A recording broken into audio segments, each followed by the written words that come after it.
Well, it's good to be live and getting ready for another session. Here we go. Okay.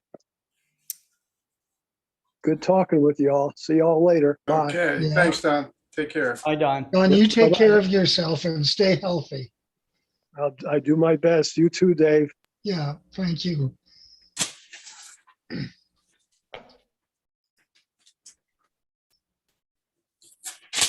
Well, while we're live and before the program begins, Chuck and Terry, let me just say that y'all have done an outstanding job. And I know personally how difficult and challenging it is, but I hope you also take a great deal of pleasure in a job well done.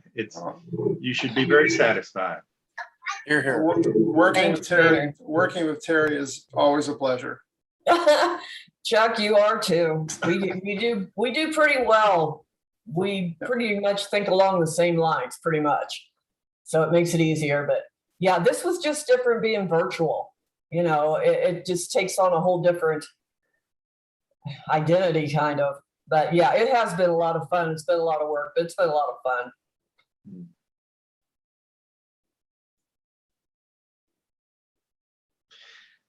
Well, I'm so glad that we didn't skip another year without an ALCon. Well, So you were right to push it, Maynard. Yes. It was your Wendy has encouragement. something she'd like to say to Terry. Terry, can you hear me? Yes, I can. I just have to tell you that I absolutely love your accent.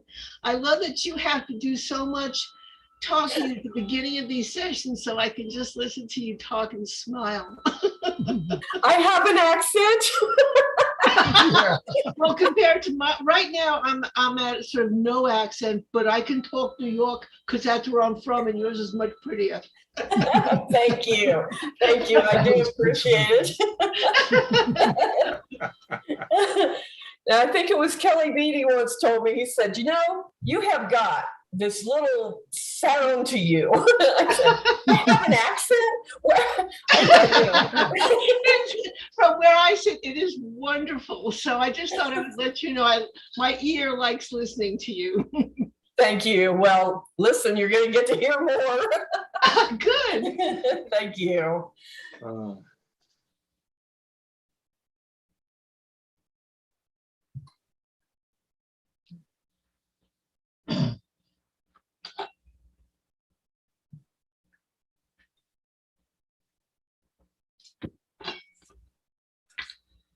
Is everybody ready for the next session here? Oh, yeah, we Oh, are yeah. ready. Are you ready, Scotty? Oh, yeah. Todd is always ready. Yeah. Somebody recently asked me, do I ever get bored doing this? And the answer is no, you know? Yeah. You're a soldier. You get bored with all of this, you know? Mm-mm. You never know what's going to be said, do you? You never know what's You never know. Be ready for anything. Well, Scott, you've done such an amazing job, not only with ALCon, but you've done an amazing job on the global star parties and everything else. Oh, thank you, boggles my Maynard. mind. Amen. Yes, Yeah. absolutely. Well, we like having all of you guys on, you know, so it really makes the Global Star Party what it is.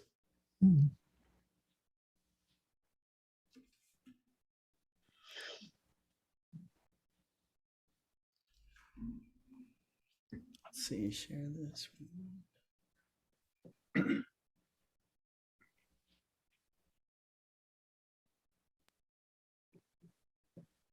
One of the groups that we share this to is the Neil deGrasse Tyson group on Facebook, and they have 200,000 members. I should hide this Tombaugh picture. Out of respect for Tombaugh. 100,000. 200,000. It's a big group on Facebook. I hope Kelley will be back. I believe he is. I think he is connecting as we speak. Oh, good, good.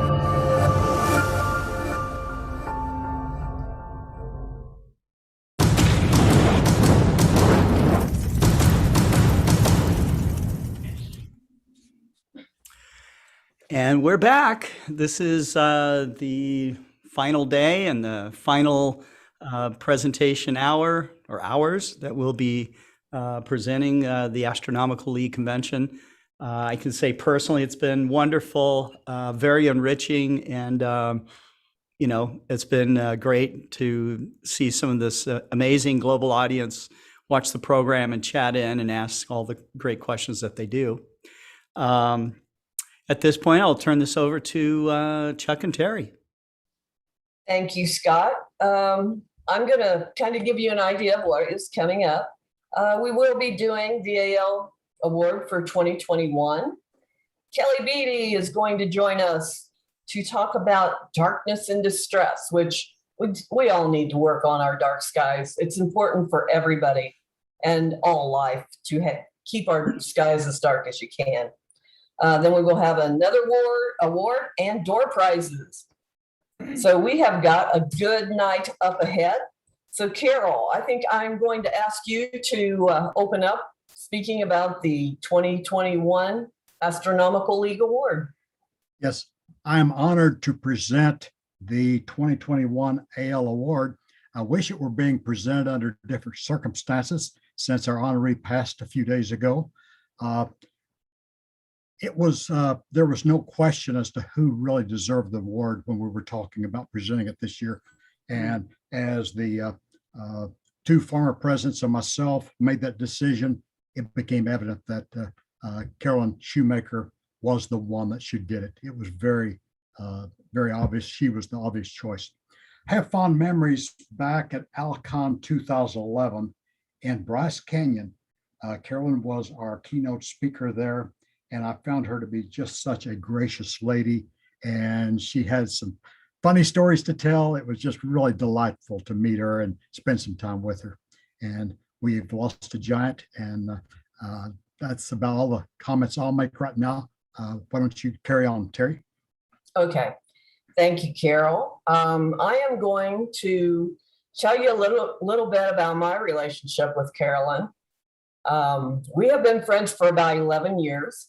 And when I found out that Carolyn had won the Astronomical League Award, I asked that it not be announced, because whenever I come to Arizona, Carolyn Shoemaker was my first stop, and she was always my last stop before I left. We had become very close, and over the last 11 years, we spoke every month. We could compare a lot of stories. We had done some of the same things. We could sit down and talk and just laugh and have a great time. So what I want to do is go ahead and show what I am going to play. And maybe some of you have already seen this. This is a radio broadcast that was done by KNAU NPR. And this is a link to it. And I am going to play this because this is perfect, Carolyn, because when I got to her apartment, when I came in on the Saturday that I arrived in Arizona, I came in with lasagna in one hand and a bag in the other hand. And we sat down and ate lunch. And I said, I got a surprise for you. I said, you have won the Astronomical League 2021 award. And she just looked at me with that big smile. And I said, do you want me to take it out of here? And she said, yeah, let me see it. So we got it out of there, out of the bag. And I laid it down on a counter so she could look at it. And she started to tear up. And she said, I think I'm going to cry. And I said, Carolyn, if you start, I'm going to start. So, this is great. So then our conversation went to, oh my gosh, we're going to fingerprint it up before Saturday, put it back in the bag, put it back on the shelf. And that was where it ended at. So I know how happy she was. Not only that, her daughter, Linda, had contacted me and said that she was so happy to receive this award. And I think I can speak for everybody in the league. We were so happy to have chosen, or the judges were so happy to have chosen her. And we definitely all supported it. She was an amazing lady and will not be forgotten. And I'm going to take Scott's words, because while all this is rough, he's right. Carolyn was an inspiration. And that's what we should remember, because she can inspire so many people. She was an amazing person. So I am going to share my screen because I see I messed up already. And you'll have to excuse me, I'm a little rattled. So let me go back here. Sound is on. And let's see. It's not what I'm supposed to see. Okay, let me try this again.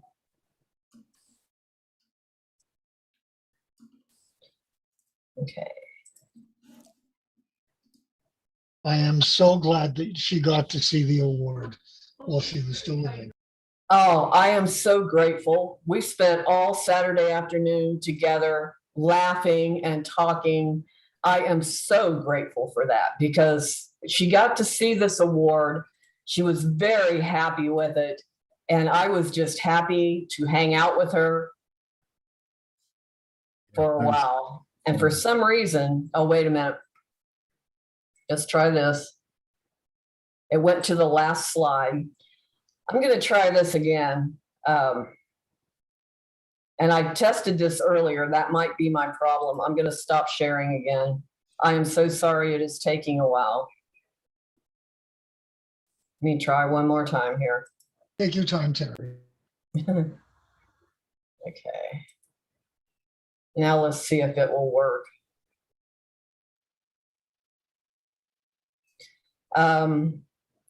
What I might do if this doesn't, can you see that now? Yes. Yeah. Yes. All right. All right. So Carolyn, as you see, 32 comets, 300 asteroids. She was an amazing lady. So what I am going to do, here's the page I was talking about. This page has her radio broadcast on it. The radio broadcast was put together about her. So everybody can go to that link and I can send it to Scott and he can put it in the chat because it's an amazing, this is typical Carolyn. I really like this. Now I'm going to see if I can make it work right. All right, let's see. Here we go, I think. Was born Carolyn Spellman in 1929 and grew up in Chico, California, a farm girl in orchard country. I wasn't interested in space at that time. I didn't know anything about space. Her mother suggested she become a teacher. She did that for 1 year. She hated it. And decided I didn't really want to teach anymore. And luckily for me, I didn't have to because by that time, I had met Gene Shoemaker. Gene was a geologist, obsessed with the idea of going to the moon.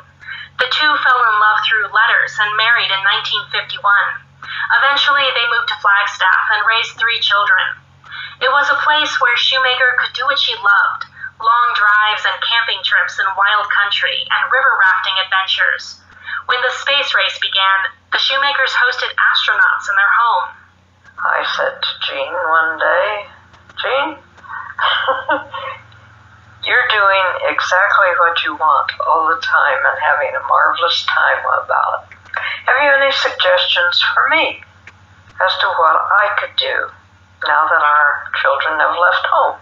This was around 1980. They were splitting their time between Flagstaff and Pasadena, where Gene had started a first-of-its-kind program at Palomar Observatory, hunting for asteroids that veered close to Earth.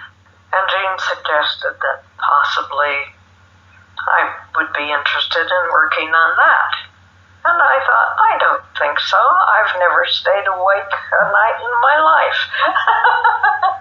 But she started spending time in the deepest basement of the California Institute of Technology, searching through photographs of the night sky made on glass plates. It was her job to find asteroids that appeared as tiny specks which blinked or moved quickly from one frame to the next. She was good at it. I could look at those plates and, that was the sky. I didn't feel like I was down in the basement. I was looking at the sky. In 1983, she discovered her first comet. It was a really exciting, thrilling experience because I didn't think I would ever find a comet. She went on to find dozens of them. At one time, she held the record for the most comets ever discovered by one person. Her most famous finding happened in 1993 on an unpromising stormy night. It was snowing outside, but I was scanning the film, and then I came across this fuzzy object. It was like no comet she had ever seen before. It had been torn into pieces, and the fragments were screaming down toward the surface of Jupiter. The news shocked and thrilled the world. I was dismayed. I was going to lose a comet, and I'd never lost one. I was going to lose a number of them. Few scientists at the time believed comet and meteorite impacts played a meaningful role in the solar system's history. The Shoemakers changed that. They studied impact craters all over the Earth, including the outback of Australia. It was there in 1997 that Gene was killed in a head-on collision. In honor of his long dream, NASA sent his ashes to the moon. Shoemaker continued her work in Flagstaff with ties to Lowell Observatory, Northern Arizona University, and the U.S. Geological Survey. Her life was full of desert rivers and wide-open spaces. But it was the night sky that opened her world into what she described as magic. I could sit there guiding on a star with the telescope and look out the slit, and I was just in awe because that was the universe up there. And, you know, it was magical for me all of a sudden. Carolyn Shoemaker may have come late to the study of astronomy, but she left a blazing trail for others to follow. For KNEU, I'm Melissa Sivany. And here is the plaque that the Shoemakers now have.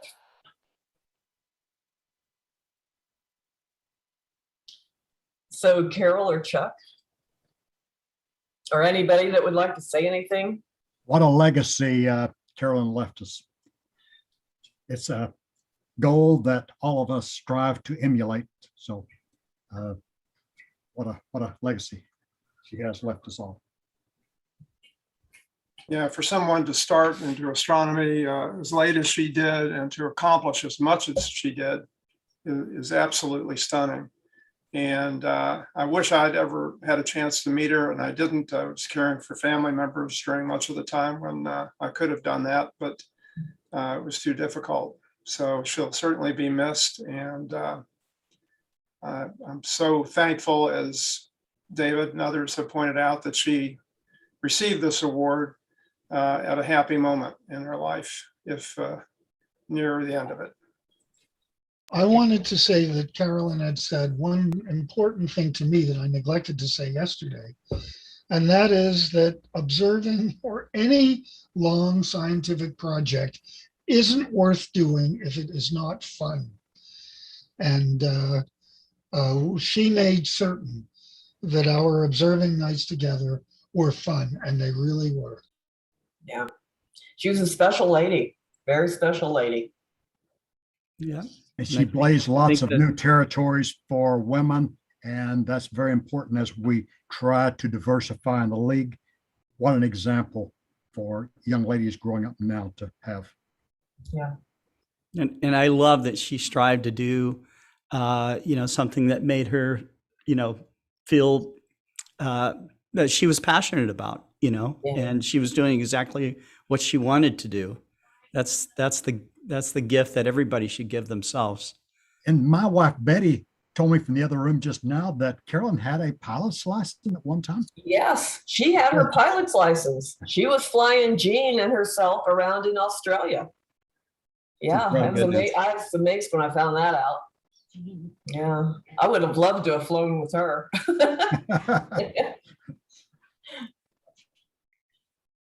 She was, and I was just going to say that about the flying that she did, she was actually in a small plane and she was about to take off from Tucson International Airport. And she got to the end of the taxiway and she said, and they said, you're cleared for takeoff. And she said, which direction shall I take off? And they said, lady, you got 4,000 feet of runway on your left and you got 4,000 feet of runway on your right. Take your pick. A small airport, I take it. Yeah, definitely. All right. Well, if anybody else has anything to say, go right ahead and speak up. And otherwise, I am going to introduce Kelley.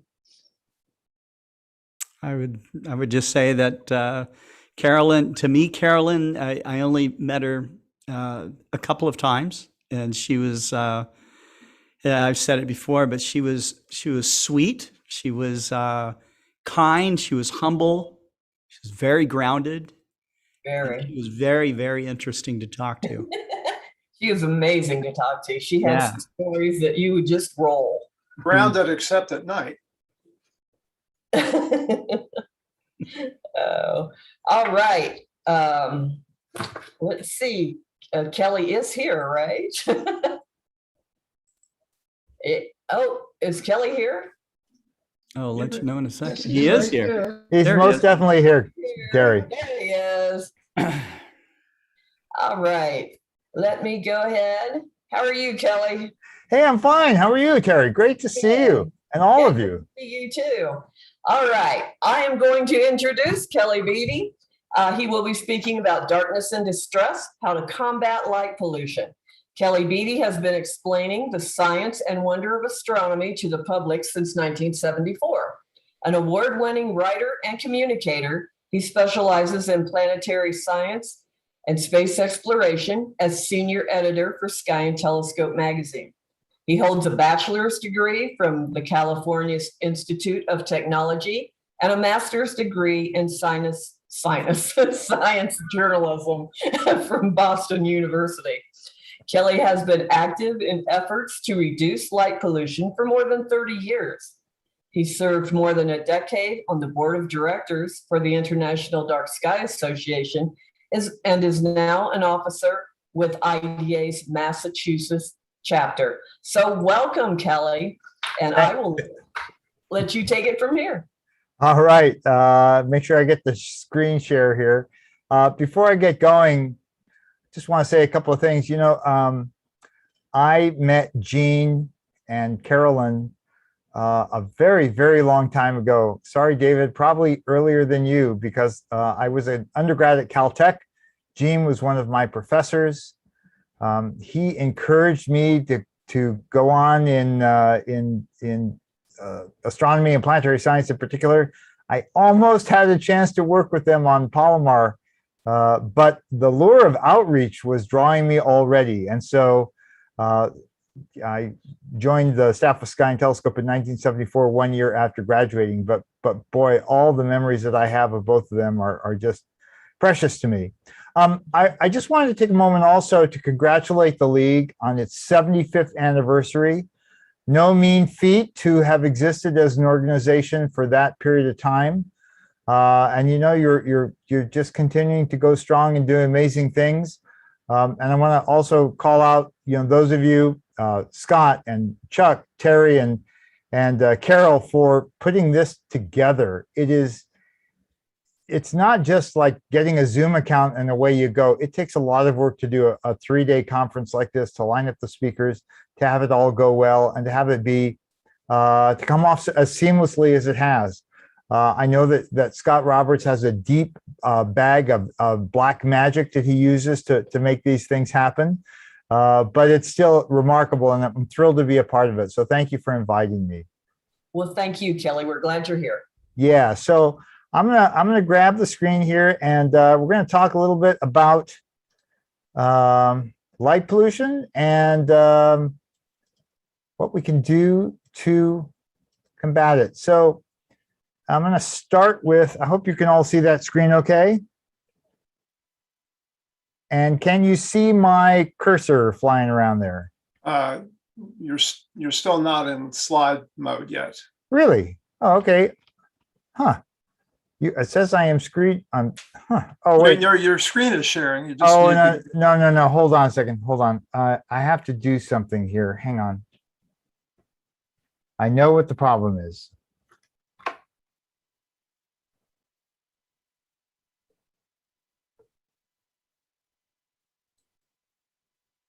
How's that? There you go. Perfect. This is the problem of using two monitors here. I should have learned about this. So we're going to talk about light pollution, which has been growing for a long time. I'm going to start with this quote, which is, I'll let you read it. We've fallen out of touch with a lot of things in nature, none more completely than the night. With lights and ever more lights, we drive the holiness and beauty of night back to the forest and the sea. You can imagine that would have been written, you know, by any of the great writers who've come to the fore to talk about light pollution in the last 10 years or so. But in fact, this quote is almost a century old. It's from a naturalist named Henry Beston, who spent a year on Cape Cod. I spent a week last week in central Maine observing with a bunch of people. And, you know, to be able to go out under a pristinely dark night sky is just an amazing thing. And sadly, so very few of us get that chance anymore. And it's because of light pollution. This is the simple definition, artificial light streaming up into the nighttime sky. There's a lot of different nuances to it. There's a glare from a bright source that hit you in the eye. There's the trespass of your neighbor's security light on your property into your bedroom window, perhaps, and just anything that disturbs that night sky. And the sad thing is that much of the light that we create as a civilization at night goes up into the sky, never touches the ground, never creates the illumination on the ground that it's intended to do. So I'm going to start with this. I live in Chelmsford, Massachusetts, which is a lovely and very old town in New England. And this is the type of fixture that we see a lot around here, these antique looking fixtures. This is an older one, and you can see the bulb here in the middle standing upright. And when that's on at night, this is the kind of light it produces. I picked a sort of a foggy night to take this picture, and you can see the light is streaming in just all directions, horribly in all directions. And almost perversely, there's a shadow directly underneath the light pole, which is, I would guess, where they're trying to illuminate.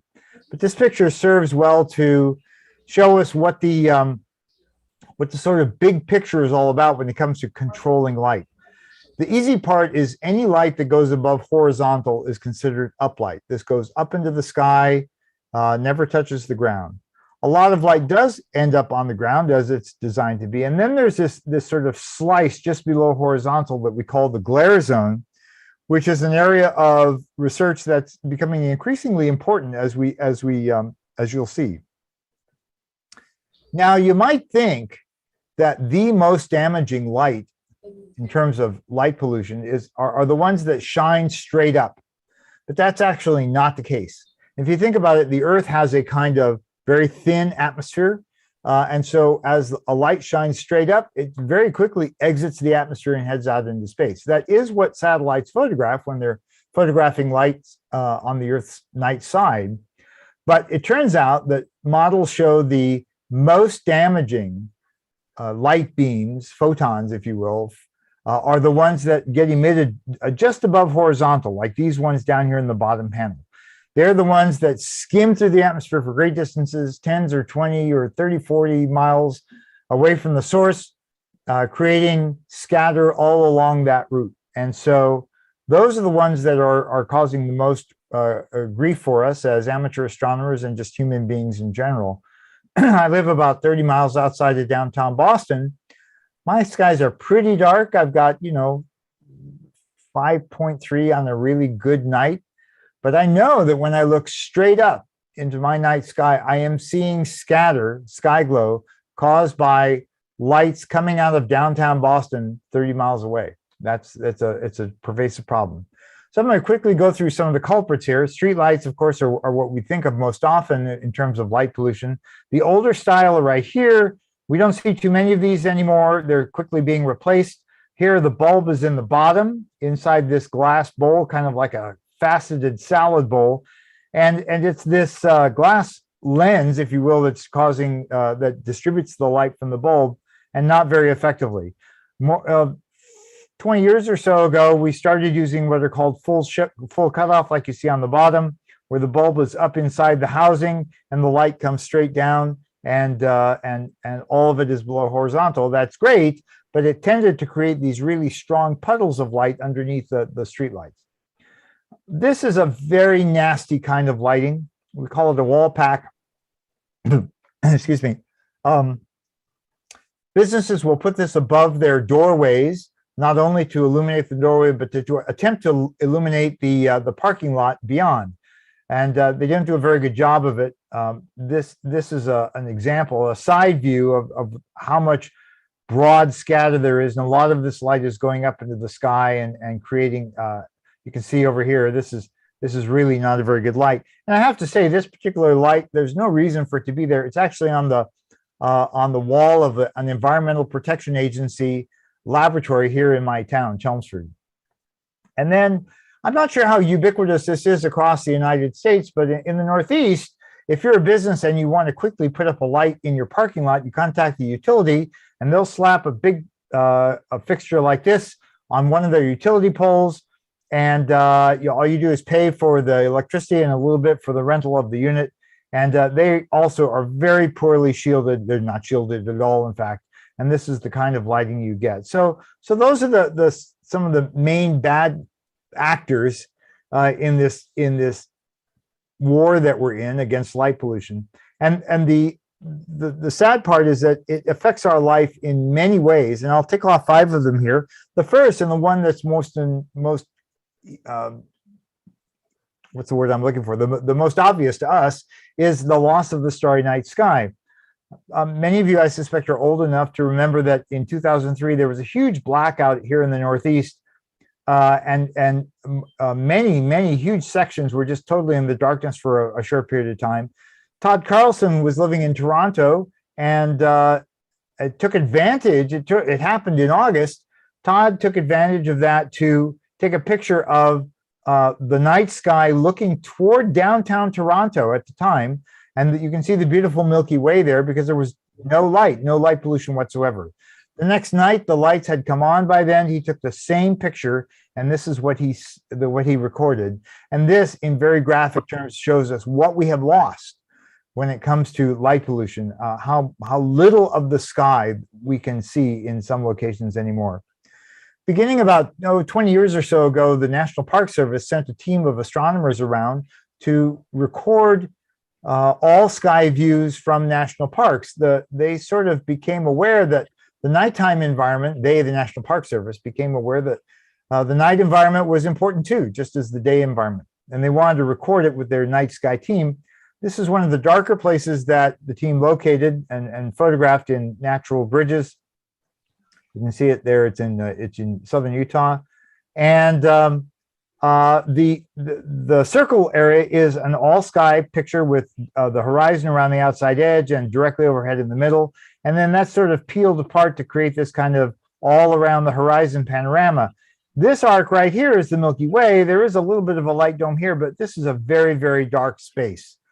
Not so this comparable image from the Mojave National Preserve, which is about 40 miles away from downtown Las Vegas. That's the huge, awesome, awful light dome that you see right here and also down here. And, the team took actual photographs of the night sky to create these maps. Here is one of those photos. There's a little plane here crossing during the time of the photo taken. And this is Las Vegas in all its ugliness. This streak in the sky is not an artifact. It's actually the spotlight from the Luxor Hotel in downtown Los Angeles, streaming up into the sky, easily visible from 40 miles away. A little closer to me, the team went to Acadia National Park, one of a very dark location as far as the East Coast is concerned. There's a little bit of a bubble here from Bar Harbor, which is the main town on the island. But this is a pretty dark place. The good residents of this island are trying to create an international dark sky place certification for Acadia and also the whole island there, and they're well on their way toward doing that. And in fact, many of the national parks use this information to really get the message and try to improve what they've got. Yosemite National Park, for example, went to a complete retrofit of all of its lighting, amber LEDs, low level, turned down at night. Grand Canyon also recently completed a renovation of its lighting. And so it's been really refreshing to have as a partner, the National Park Service, because they have definitely been in the forefront of converting a lot of their properties into dark sky friendly locations. And I mentioned the Dark Sky Places program from the IDA, the International Dark Sky Association. Here's a map showing them. As you might expect, many of them are clustered on the Colorado Plateau and in the Rocky Mountains. However, there are a couple of noteworthy spots. First of all, down here in central Texas, in the hill country, there's a cluster of dark sky places that will be crossed in 2024 by the total path of the total solar eclipse. And I suspect many of you will be heading down there. Those of you who are in Kansas City, Terry and Carol, I don't know where you're headed, but you know, Texas isn't all that far away. And also notice up in the upper corner here in northeast corner of the US, in Maine, we've recently gained a couple of dark sky places, including a place called the Katahdin Woods and Waters National Monument, created in the very closing days of the Obama administration. It's a whole story in itself, but it's 90,000 acres. And I think in that entire spot, they have maybe 6 low wattage light bulbs there. It's an incredibly dark place. One thing I want to draw your attention to, this has not gotten a lot of play, but this is a great place to mention it. There's an amateur astronomer in France, actually, who's creating a worldwide database of dark places to go observing. And this is the website, darkskymap.com. He would welcome all of your locations for where, you know, favorite places. They have to be public and accessible. This map is a kind of a starter. It includes like observatories and places that are institutional as opposed to like a little state park that you know of. So please get in contact with him and let him know of your favorite places. I'm sure he'd appreciate that. Okay, so we're all amateur astronomers and this is all near and dear to us, but it is not. I give this talk many, many times each year, and astronomy is hardly the core of what I talk about. So I'm going to talk about the other 4 things that are getting in the way of our enjoyment of the night sky. One is the visual impairment that lighting creates. And there's a little physiology lesson for you. You know, during the daytime, our eyes see using the cones in our eyes, which are the color receptors, and their peak is in the yellow-green part of the spectrum. And it's no coincidence that this matches the peak of the sun's output. But at night, we switch to rods, and rods are a black and white visual system. We can't see color in the dark unless it's really, really intense enough to start triggering response from the cones. But more importantly, and we'll get to this a little bit later, our rods have a peak sensitivity in the blue part of the spectrum. And so that explains a lot why some of the light sources that we now have at night are especially harsh in our vision. Over and over again, blue light is the culprit. Blue light creates more sky glow than any other wavelength. Blue light creates more scatter in our eyes and degrades our ability to see, especially in older people like me, ability to see clearly in the darkness. Blue light is what eliminates our dark adaptation. And it's the glare from those lights that causes our pupils to shut down and make it very difficult to see in the dark spaces that exist at night. Here's a typical security light that I'm sure hundreds of millions of people across the US have in their backyards. And yet that security light and the glare from it is keeping you from seeing the fact that there's somebody actually standing in the fence doorway there. Let me flash that again for you. Obviously the exposures are a little bit different here, but glare is keeping us from seeing all of the night that we need to see. And the environmental consequences are mounting. And light pollution is often a culprit in some sort of negative effect on the nocturnal environment. There are a lot of critters that do their thing at night. You know, they migrate, they mate, they eat. And when light encroaches on that, it disrupts their environment. You've probably heard about the terrible things that are happening to fireflies, which depend on being seen at night, their little flashes, in order to attract mates. Light pollution is not helping that at all. Just a couple of quick examples for you. Bird migration and these are the major migratory flyways across the U.S. for songbirds, especially. Which, by the way, little known fact: songbirds migrate at only a height of about 300 feet, the height of a 30-story building.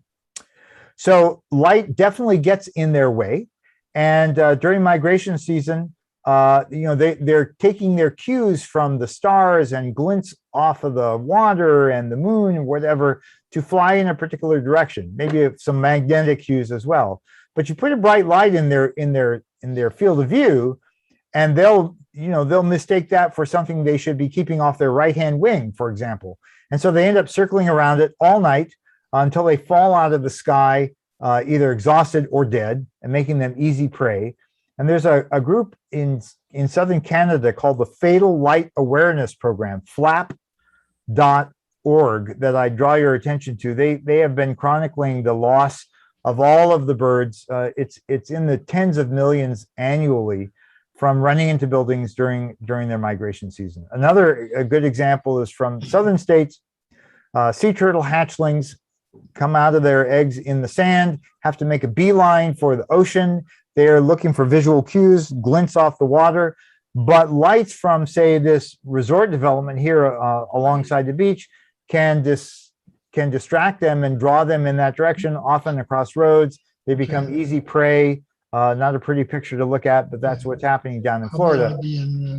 And so that's a bad one. During the day, we don't produce any melatonin. This is the hormone that's coursing through our bodies. It's especially produced at night in darkness. There's a little sensor in our eye that is hardwired to the pineal gland in our brain, has nothing to do with vision. It lets the brain know that it's dark and that melatonin should be produced. And so our melatonin production peaks during the night. Melatonin's been shown to be very useful in our overall health, in our bolstering our immune system, as at least in mice and other laboratory animals, as a defense mechanism against the growth of cancers. The problem is that at night, if you make a run to the fridge or the bathroom and you flip on the light, you expose your eyes to light, the melatonin production shuts down, and much like your dark adaptation, it crashes and you got to start all over again. And you often wonder why you wake up grumpy and didn't get a good night's sleep. It's often because you've disrupted that melatonin production. And in fact, it's been the notion that melatonin, the loss of melatonin from being exposed to light at night has something to do with human health that theory was established in the 1980s. And now it's a fairly robust set of data. This is a little bit complicated, but this is tumors that have been inserted into mice, and the size of those tumors is the vertical axis. Time is on the horizontal axis. And whether those mice were exposed to constant light, which is the filled black circles, or constant dark, the open circles, you can see that those mice that had the benefit of complete darkness, their tumor growth was much, much slower. And so consequently, it's been decreed that shift work involving this kind of circadian disruption is probably carcinogenic to humans, breast cancer in women especially, and prostate cancer in men. And so the American Medical Association has, within the last 10 years, weighed in on this as well, and underscoring that light at night is potentially harmful to human health. So don't make a fridgy run at night. That's the solution, right? And then finally, energy waste, which is, I think this is the argument that resonates with the most people. We've all seen images like this of the Earth at night, satellite images showing that the United States is very well lit. Thank you very much. So is Europe. Africa, not so much. The Amazon rainforests are very, very dark. The interior of Australia is very dark. And so before these early satellite maps were compiled by meteorological satellites of the Defense Department, and we've gotten way past that now. There are now satellites in orbit in the Terra series that are intentionally taking images of the Earth at night to create repetitive maps. And I'll show you the power of those in just a second. Here is the United States as it appeared in 2019.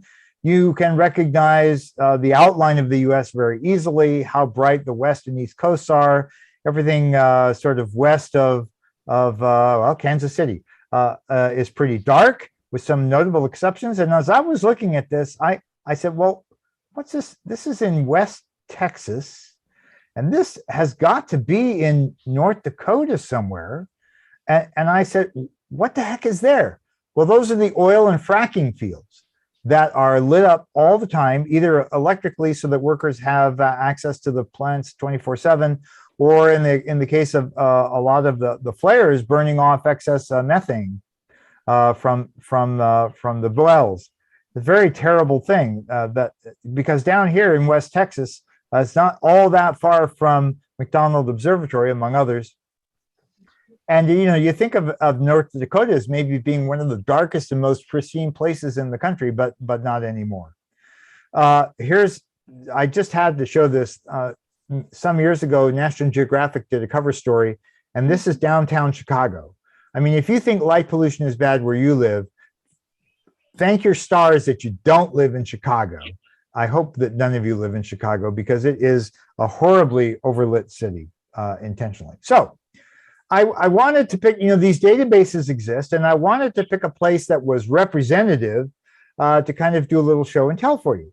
Turns out that any of you can use what I'm going to show you in the next 2 or 3 slides to create maps of your location anywhere in the world, actually, and to show how light pollution has increased over the last decade. So I took Kansas City as an example, and then I drew a box around it, and then I plotted how much the light pollution has grown since 2012. And I have to say, it's not bad, all things considered. It has grown a little bit. And one thing you have to bear in mind is that this new generation of satellites are relatively insensitive to blue light. And so if your town happens to have installed a lot of LED streetlights that we'll get to in a second, that are strong emitters of blue light, they won't show up as bright as they probably actually are. And so what I want you to pay attention to is not the peaks, which are obvious, because the peaks occur during winter. I guess it must snow in Kansas City, because here's a peak in January of 2014 and a really big one. You must have had a very nasty winter there, Terry, because you got a really strong peak. Must have been a lot of snow on the ground. And so the red line shows the trend. And I can tell you that according to this, light pollution over the last decade has only increased to less than 1% per year in Kansas City, which is not bad. It could be better. It could be going down. Some cities it does go down.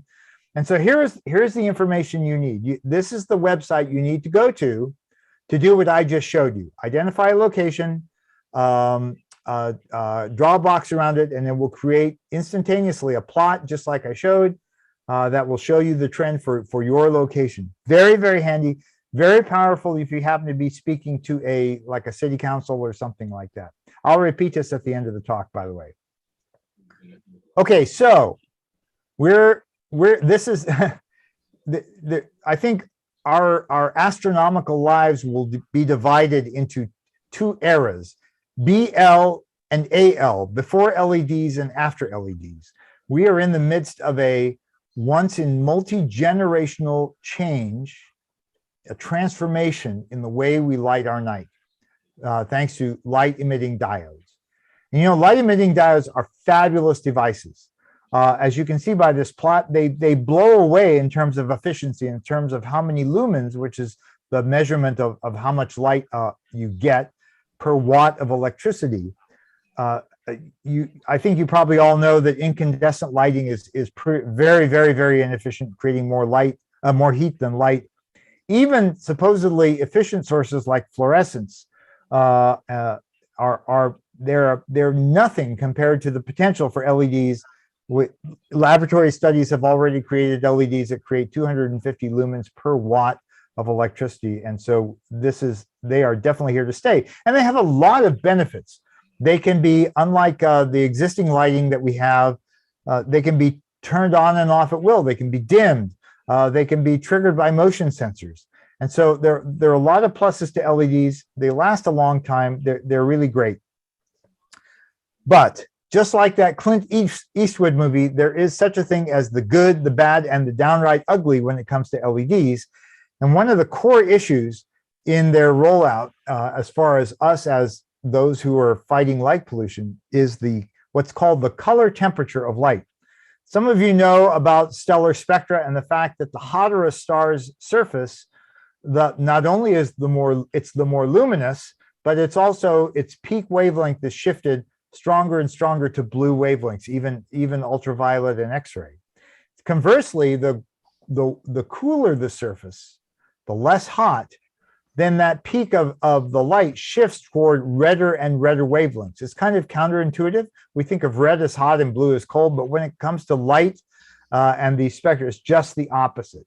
So we measure, we have a proxy for the color of a light source, whether it's strongly blue or not blue, using this temperature in Kelvin scale. And here's a much better way of looking at it. I think this will really drive the point home.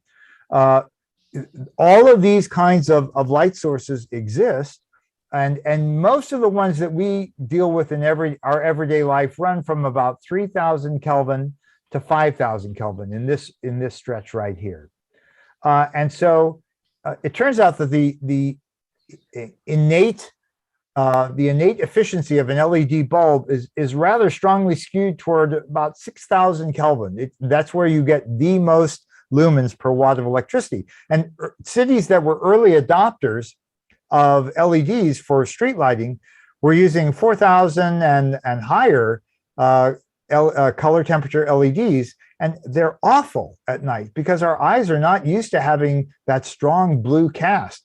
The older style lights that they're replacing, most often called high pressure sodium, have a color temperature of about 2,200 Kelvin, very, very warm down here near the bottom. And so consequently, all of this blue light is doing all of the wrong things in terms of the night. And so the IDA has been strongly advocating for quite some time now that blue light is the real culprit here. And one interesting thing is that when you go to buy a light at a store now, it doesn't matter where the store is, local hardware store, Kmart, Walgreens or Walmart, wherever you go, look on the side. And in addition to the information that you're used to seeing, the wattage, how many lumens you get, how long it's likely to last, will be a color temperature measure. And so sometimes you benefit, you get a little color bar like this one, or sometimes you just get the number 3,000 or 2,700, but that CCT, that correlated color temperature, is listed on the label. Now, why is this all important? Because get back to what I said about how sensitive our eyes are at night to blue light. And that is the place where LEDs often emit their strongest lights. This is what's going away, the high pressure sodium. Amateur astronomers actually generally are not, we don't think of this as such a bad thing because the emissions from a high pressure sodium fixture are largely restricted to just a few wavelengths that are easily filtered out. Unfortunately, an LED is a continuous spectrum, and it's very hard to filter out. So this compares, these two plots compare a 5,000 Kelvin source and a 3,000. And you notice in the 5,000 this huge blue spike here, which is not what we're looking for. And here's the reason why. Here's the heavy black line shows that same spectrum again. And here it is as a function of wavelength. The thin black line is the eye's response, the response of our cones, what's called photopic vision during daylight. The dashed line is that little sensor in our eye that's triggering the melatonin response. And it's telling us that the LED is putting out, in this case, the most wavelength exactly where our eyes, our circadian system is most sensitive to it, which is very, very bad. So a lot of cities have installed LEDs by now. A lot more will. If your town or city hasn't installed LEDs by now, replacing what was there, I guarantee that they will within the next 5 years. And if they haven't done it yet, you as individuals have a role to play to make sure that the right kind of LEDs are installed. Now, Cambridge, Massachusetts in general, but Cambridge specifically, It's an old town, old city with a lot of homes very close to the streets. And so when they installed LEDs, you can see the problem that was immediately obvious. I would not want to be, I hope this wouldn't be my upstairs bedroom window. And it's very difficult to control these. There's a natural conflict going on. You want the street light to spread out as much as possible to cover as much of the street with good quality lighting, but you don't want it to create glare and to, in this particular case, shine across the street into the buildings on the other side. The only saving grace here is that Cambridge used what was called smart controls on their system. Every one of the streetlights in Cambridge has an IP address. And so all of the streetlights in Cambridge got cut down to 50% power after 10 p.m. every night. So that's something of a blessing. Even so, this onslaught of blue light has been difficult to control. And so the AMA again weighed in just a few years ago, specifically citing that lighting should be 3,000 Kelvin or less in terms of its color temperature for installations such as roadway lighting. The IDA has been around since 1988. We're coming up on our 25th anniversary, and we have been beating this drum for a long time. And yet, when the AMA came out with this policy in 5 years ago, many towns paid attention. And so if your town happened to install LED lighting since 2016, there's a pretty good chance that it was 3,000 Kelvin and less. I'd be interested in getting your response on that, maybe at the end of the presentation here. But I want to show you where the new wave is. Up until about 3 years ago, the line in the sand drawn by the IDA was 3,000 Kelvin. Now, LED technology has advanced to the point where a light that, for all intents and purposes, mimics a high-pressure sodium bulb is available, commercially available, and ready to install. This is a little town near me named Pepperell, and they did a very smart thing. Before they made their conversion to LEDs, they put out a set of test fixtures for the townspeople to weigh in on. One of those fixtures is an old high-pressure sodium light, and one of them is an LED with a color temperature of 2,200 Kelvin. All right. Oh, you're supposed to figure out which one it is. It's actually the one here. This is the LED here, and I want you to notice that the street illumination is more uniform. The glare is less than over here. It certainly takes a lot less energy to run. So guess what? 2,200 is what's going into Pepperell, Massachusetts. We're just about done here. 15, 20 years ago, when I started proselytizing about light pollution and what you can do about it, I was seen as something of a tree-hugging environmental outlier, to be kind.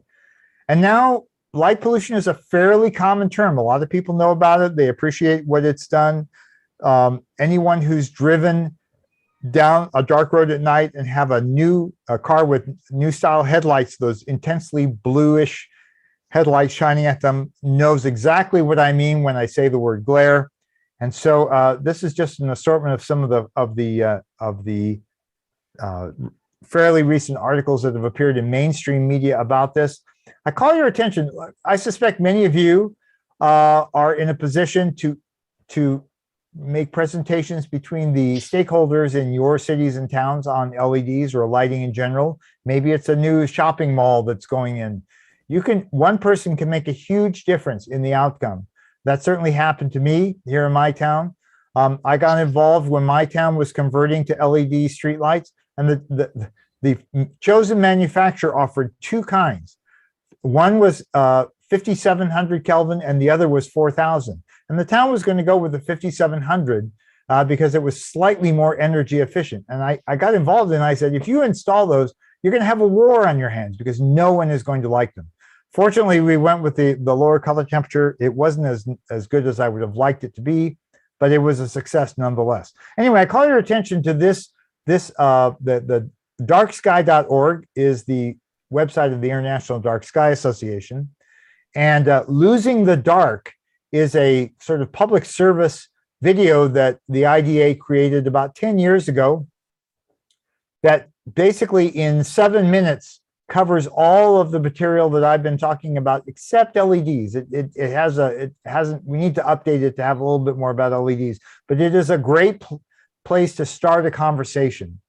And amazingly, within the last few years, the Illuminating Engineering Society, the IES, which is the standard setting authority for of all kinds of lighting here in the United States, has finally come to embrace what the IDA has been espousing for quite some time. And in fact, about a year and a half ago, the IDA and the IES jointly issued what are called these 5 principles of responsible outdoor lighting. And you can see them there.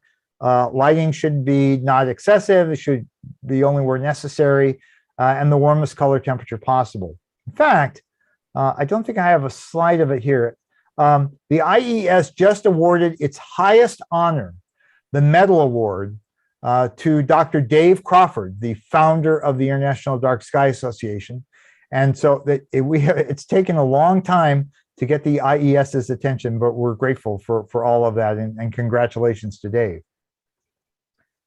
One of the things that I hope everyone listening to this presentation will do is to, if you haven't already, is to participate in a project, a long-running citizen science project called Globe at Night.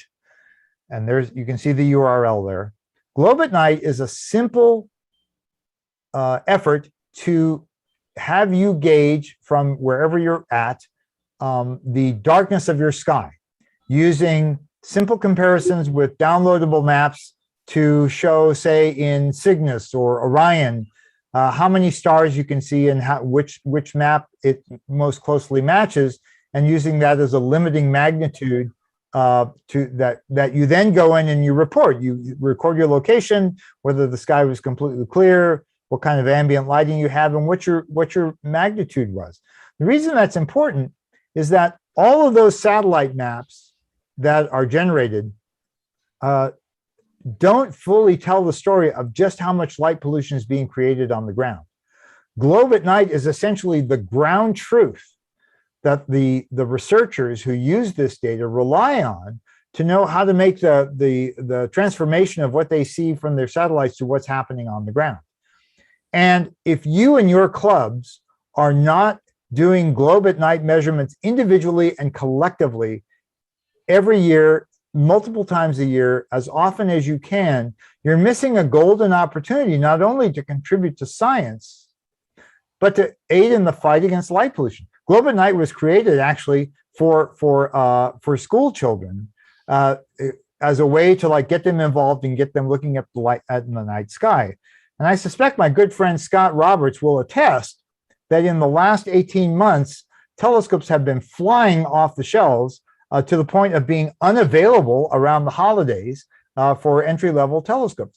People use the pandemic to rediscover the night sky. Scott, did you want to chime in on that? No, it's absolutely true, and it's industry-wide. So me and all my competition ran out of telescopes very quickly. We're just now able to regain inventory, and we're hoping to recover by fourth quarter. But it trumped all of the giant sales of, say, like the Mars opposition, Halley's Comet, Hale-Bopp. It probably, the demand for telescopes probably exceeded a combination of several of those events, and something I've never seen before. And part of it you can also see is the great interest in the Astronomical League, their huge growth. Magazine subscription increases in the astronomy field. So it's just been a phenomenal thing to see happen. But it's a way for people to walk out into their own backyards and reconnect with nature. Right. And so the pandemic perversely has handed all of us who do outreach in amateur astronomy a golden opportunity. There are all these new eyeballs out there. So your club, as I said, should be doing Globe at Night measurements individually multiple times a year because it's valuable. You can see the map there in the background. It doesn't show. Right now, the Globe at Night project collects roughly 20,000 observations a year. Should be 100,000. This should be standard operating procedure for you and your clubs. And one way to make that really easy is this $155 investment called a sky quality meter made by the Unihedron Company. It takes the subjectivity out of the measurement. It allows you to make a calibrated, precise measurement of the sky darkness that you can report and enter into the Globe at Night database. An easy way to do it. I was just at a retreat up in central Maine where a bunch of us went to observe for a whole week. And it was an exquisitely dark night. We wanted to know how dark. So I said, does anybody have a sky quality meter? And we got about, out of 25 people, 5 of us had these meters.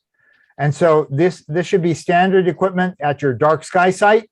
Most of you, I suspect, at your club sites are worried about the growth of light pollution where you want to have your darkest skies. You should be making measurements so that you can quantify over time exactly what's happening. I strongly encourage you to get involved with that program. And so that's about it. I mean, really, when you get right down to it, the whole issue of lighting is pretty simple. You should light only when it's needed, only when you need it, and in just the amount necessary. Everything besides that is waste. So here are the major players. I mentioned the Dark Sky Association and the IES. Again, there's that website for doing the plots using the satellite databases. And finally, oops, I'm supposed to be there, but I'm not. But I want to thank you all for your attention. It's great again to be with the league as I have many years over my career, and it continues to be just a source of thrill and pride for me to be associated with this group. So thanks a lot for the invitation. Kelley, that's fantastic. And I would just like to add one other factor that I've noticed driving south from Indianapolis on I-65. There are a bunch of LED billboards that are so bright, you absolutely have no view at all of the road ahead of you. Yeah, it's just like going down a tunnel.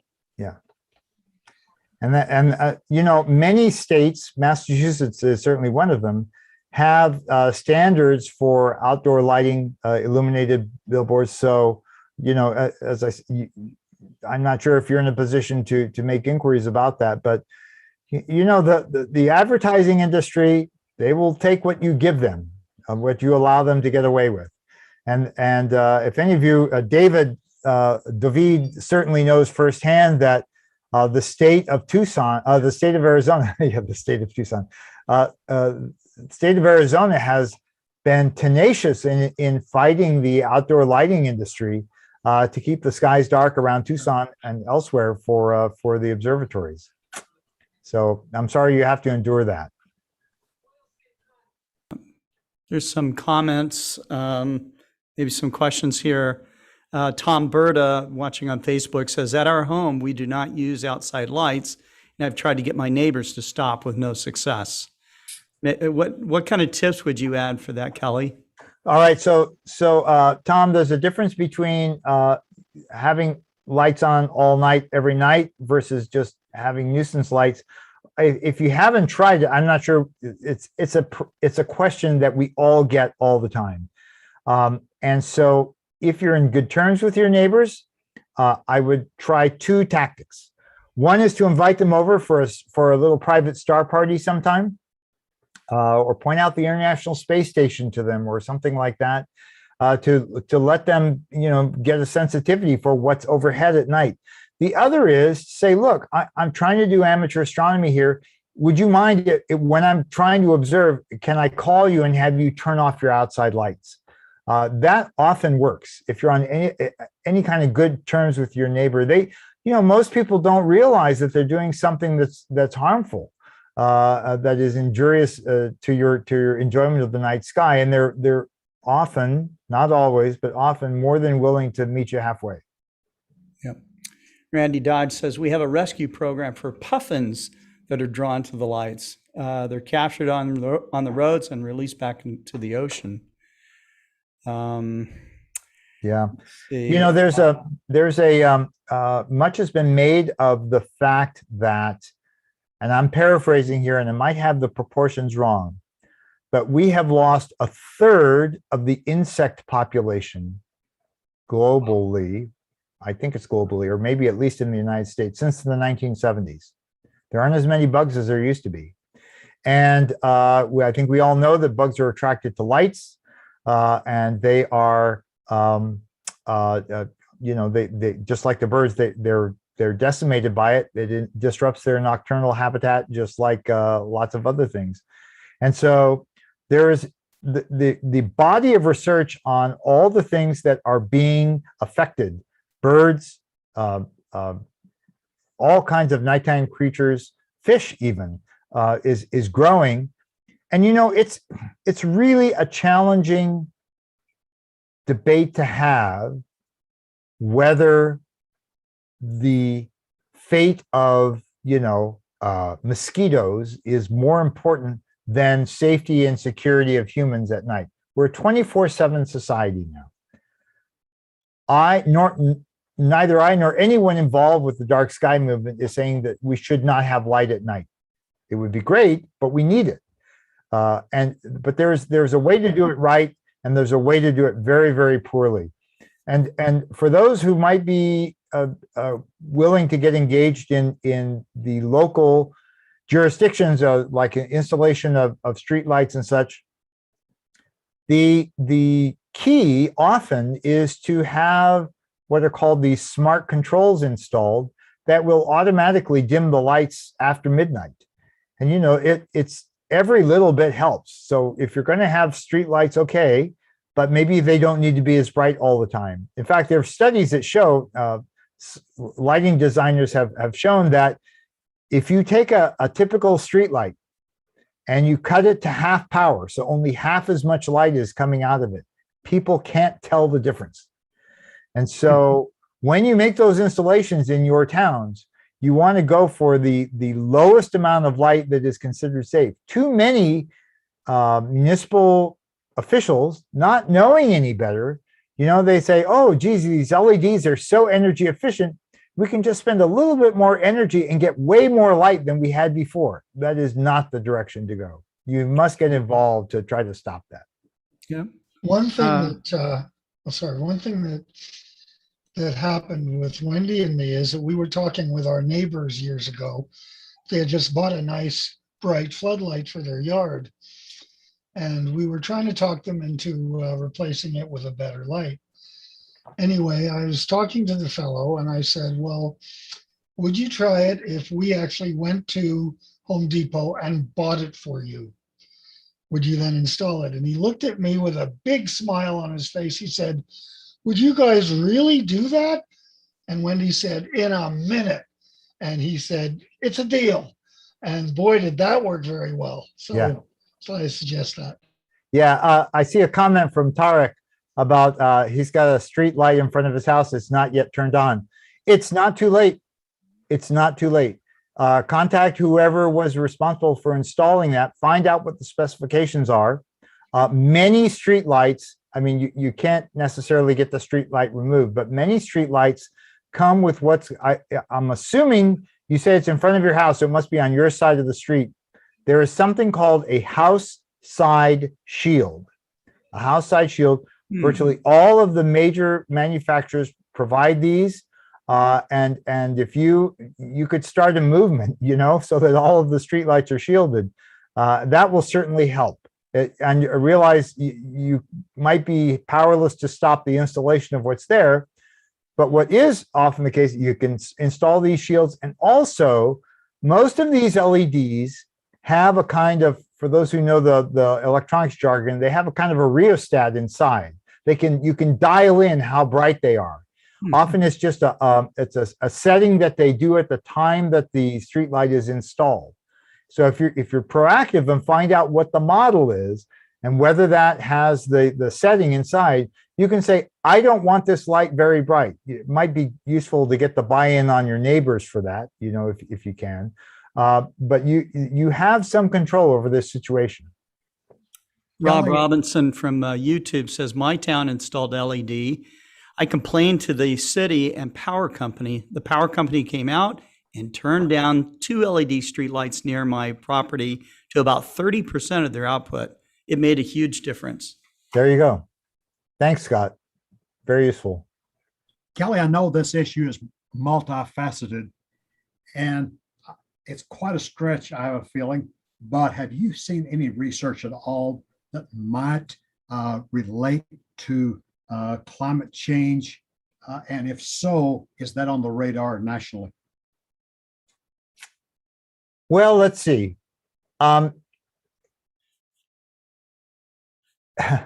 Yeah, not directly, Carol, but ironically, most of the streetlights that we're forced to live with were first installed in the 1950s and 60s at the behest of the giant nationwide utility companies, Westinghouse and General Electric in particular. They had all these power plants that were running 24/7, and there was plenty of demand for electricity during the daytime, but not so much at night. And they couldn't exactly throttle back the power plants, so they rolled out tens of millions of streetlights in an attempt to create loads. So your towns and cities probably got most of their streetlights for free way back when. Of course, they've been replaced since, but once they were installed, they're hard to take away. With the move to renewable energy that will undoubtedly come, we have all of these other ways to create electricity, solar being one of them. And of course, solar must, if it's to be used at night, it has to be stored. So now the reverse is kind of true, right? Solar energy will be at a premium at nighttime. And so I think you might see a larger scale movement to reduce the amount of electricity that's used at night, and streetlights are certainly a way to do that. How that will ultimately affect climate change, I don't know. I don't think there's any, well, actually, Carol, I'll give you one small example, which is really an extreme example, not so much climate change, but in Los Angeles, for any of you who visited, has a really bad air pollution problem. And I know this doesn't directly relate to your question, but it illuminates something. The air pollution in LA eases at night because the chemical reactions that are driven during the day by sunlight kind of reverse at night and reach a kind of lower level. Except that LA's lighting is so intense that the fall off at night is less than it should be. So literally, the air pollution in Los Angeles is worse than it should be because there are lights of the city. And so that's a small example of how our environment can be directly affected by lighting at night. And that's a really good point about some longer term climate interaction. I mean, certainly if we have to burn less fossil fuel to create less electricity so we don't have to have as many lights, that's definitely good. I do have one anecdote, Carol, that plays to what you just said. Some of you have heard of the World Wildlife Foundation's Earth Hour. It's 1 hour every year where they encourage cities to turn off lights to help the environment. And I engaged them some years ago and I said, this is great. The amateur astronomy community will help you out. We'll measure the darkness of the sky. We'll throw star parties, during this hour when the lights are off. And they didn't want to have anything to do with the amateur astronomers or the IDA or anything. And the reason is that the notion behind Earth Hour is turn off a light, use less electricity, burn less coal, create less global warming, save a polar bear, right? That's the chain of logic. And the IDA's logic is turn off a light, save a polar bear, because we now know that light affects the nocturnal ecology very directly. And so maybe there's an avenue for us down the road. And you raise a good point, Carol. I'll explore that. Thank you. There's an interesting question from Aaron Clevenson, I'm sorry. As astronomers, we do not use white lights, but we stay up all night. Does that impact our melatonin production? It not in a direct way, because as it turns out, that little sensor in your eye, you don't have to be asleep. It just has to be dark. So if even in the evening, if you think about it, as you get closer and closer to the bedtime, unless you're maniacal and you're reading your device, until 3 a.m, you're actually gradually increasing your melatonin production. But it's not necessary to be asleep. Hey, I know that I'm probably out of time, right? Yeah, we do have to get on to it. All right, I have one more thing I want to do. Everyone look down at the bottom of your Zoom screen, and there's a reactions box. And if you open that up, there's a button that says raise your hand. I want you to all raise your hand right now. For this will just take a second. All right, I want you to all raise your hand right until everyone has done that.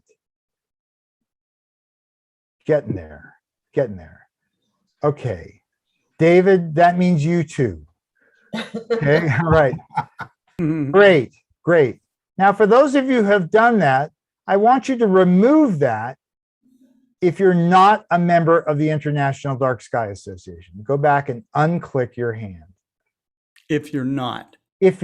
I want to see only the hands left of people who are actual live and kicking members of the IDA. And here's the sad fact. The IDA has about 3,000 members, most of them in the US. And by rough estimates, that's 1% of the number of amateur astronomers in the United States. Now think about that fact. Amateur astronomers, the people who have the most to gain or lose from the battle against light pollution, as a whole, are only supporting the IDA at about a 1 in 100, 1% level. That's absurd. That I'm offended by that. And I think we as a community, you and your clubs, need to step up and support the IDA. It's a small organization with an outsized influence on what is going on in lighting in this country, and it deserves your support. And I'll end with that. And I'd like to mention, Kelley, that the league routinely renews their membership each year. Yes.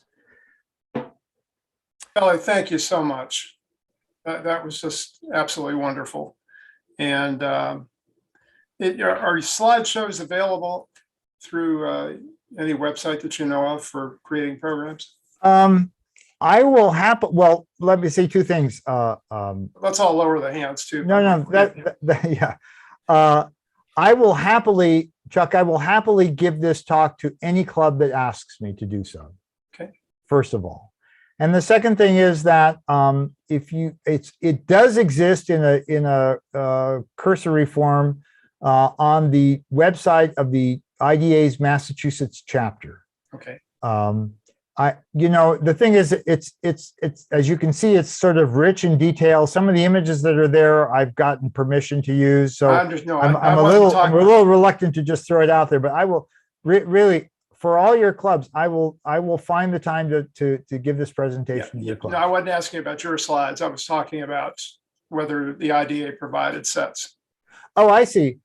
Interesting question. It's something that's currently under overhaul. Oh, okay. They have a new communications director, and she is going through and upgrading the images that exist to be a more robust assortment. Okay. Well, thank you very much for being with us tonight. It's really always a pleasure to see you, and extremely informative program. Thank you. Okay. Thanks, Kelley. Thank you, Kelley.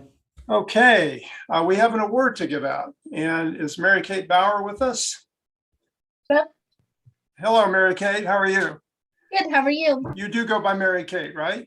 Yes. Okay, very good. And I believe you have some friends from the Rochester Astronomy Club with you? Yes, I do. Julie, how are you tonight? Yeah, I'm good. How are you? Okay, just excellent. Thank you. Let me start by saying that each year the Astronomical League gives out an award called the Horkheimer O'Meara Award. It's for journalism for 8 to 14-year-olds. It's sponsored, of course, by the Horkheimer Charitable Fund. And with their generosity, we were able to provide a $1,000 prize to the winner of this award each year. And this year's winner is Mary Kate Bauer. She's, I believe, a rising homeschooled 8th grader from Orinoco, Minnesota. And she's a member of the Rochester Astronomy Club.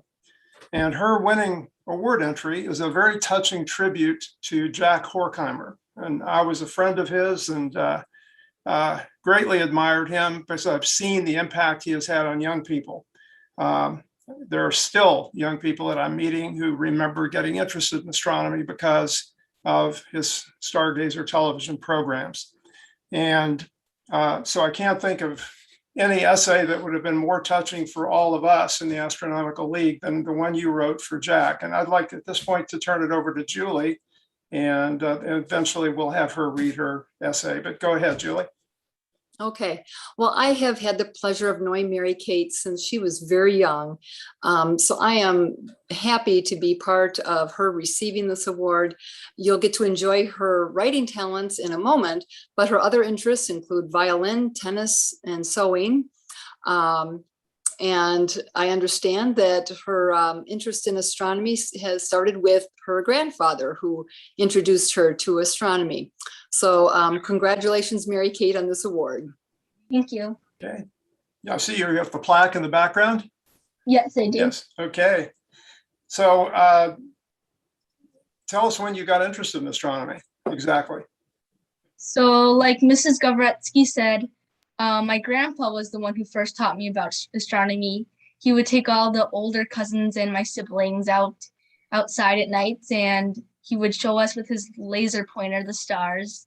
And he would especially show us the Gemma star because I have a little sister named Gemma. So he would show us where that is in the summer. So that was really fun. Just all the stars. I have the picture that you took and submitted along with your essay, and I'll show that in a moment. And would you like to read your essay for us? I think everybody would love to hear it. Sure. Okay.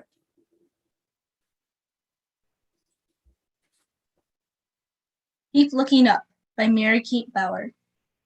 Twinkle, twinkle, little star, how I wonder what you are. As I recited the 4-stanza poem, The Star, written by Jane Taylor, when I was 4 years old, during a family recital, I started to wonder what a star really is. Now that I am older, I know that a star is a luminous ball of gas held together by its own gravity, but there is still much to learn about space. Some people in the world today do not know what is above in the amazing outer space, or do not even take time to appreciate it. Astronomer Jack Horkheimer encouraged others to continue to look up at the night sky because it brings happiness and people can learn about the universe. Jack Horkheimer was born in 1938 to a wealthy family in Randolph, Wisconsin. Ever since he was young, he struggled with a lung condition, which made him short of breath his entire life. When he was an adult, Horkheimer moved to Florida because the climate was better for his lungs. In Florida, he served as the executive director at the Miami Space Transit Planetarium for 35 years. When Horkheimer gazed up at outer space, he felt happier because he could forget about the difficulties of his lungs condition and enjoy the beauty of the stars. Because Horkheimer had a love for astronomy, he wanted to teach others about it. In 1976, he created and hosted his first weekly television program named Stargazer. During the show, Horkheimer was pictured sitting on Saturn's rings while he told viewers what constellations and planets could be seen in the night sky. An estimated 6 million viewers watch the 5 million minute television show every week. Stargazer was popular among children and adults because of Horkheimer's enthusiastic personality. Even my dad watched Stargazer as a child. Although my dad did not have much of an interest in astronomy at the time, Horkheimer's fun presentation made my dad interested about outer space. At the end of every show, Horkheimer signed off with his famous quote, Keep looking up. Horkheimer created Stargazer because he wanted to encourage everybody to continue to view and learn about the spectacular night sky.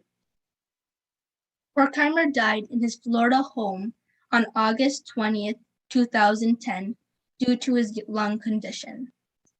When I discovered that Horkheimer was buried near my home, my family and I went to visit his grave.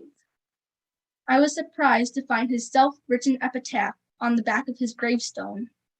Keep looking up was my life's admonition. I can do little else in my present position. Throughout his life and even after, Horkheimer continues to impact others by his motto, the money he donated to many organizations, and his television show. Horkheimer's example of passing down his knowledge about what he loved should be followed by everyone. So all of us should keep looking up. That's fantastic. That was just a great essay, Mary Kate. And let me show that picture here, if I can share screen for just a moment. This should be the one. Okay. And this is Mary Kate paying tribute to Jack at his final resting place. And what a great epitaph. He would have, it's just perfect. Okay. Mary Kate and Julie, both, thank you so much for joining us tonight. You've got a real prize there, Julie. And keep with astronomy. Jack Horkheimer would have loved this. He really would have. He would. And he would be in tears. Yeah. Okay. Thank you again. And congratulations on winning the award. Thank you so much. You're more than welcome. Now we will finish this session with some door prizes. Terry, I think. Yeah. Okay. Is Brian Chop with us? Brian Sure. Chop. Did someone say something? Brian? Okay. Brian is with the Neville Public Museum Astronomical Society and is Gary, I'm not sure how to pronounce the name, Kukin with us? Okay, apparently their representative isn't here. So we'll go ahead and give the award out. And if they come in later, we'll give them a moment. I am here. Oh, you are here. Yeah, sorry, I had that mute button on. I'm sorry. Okay, your name? Jerry Colkin. Welcome.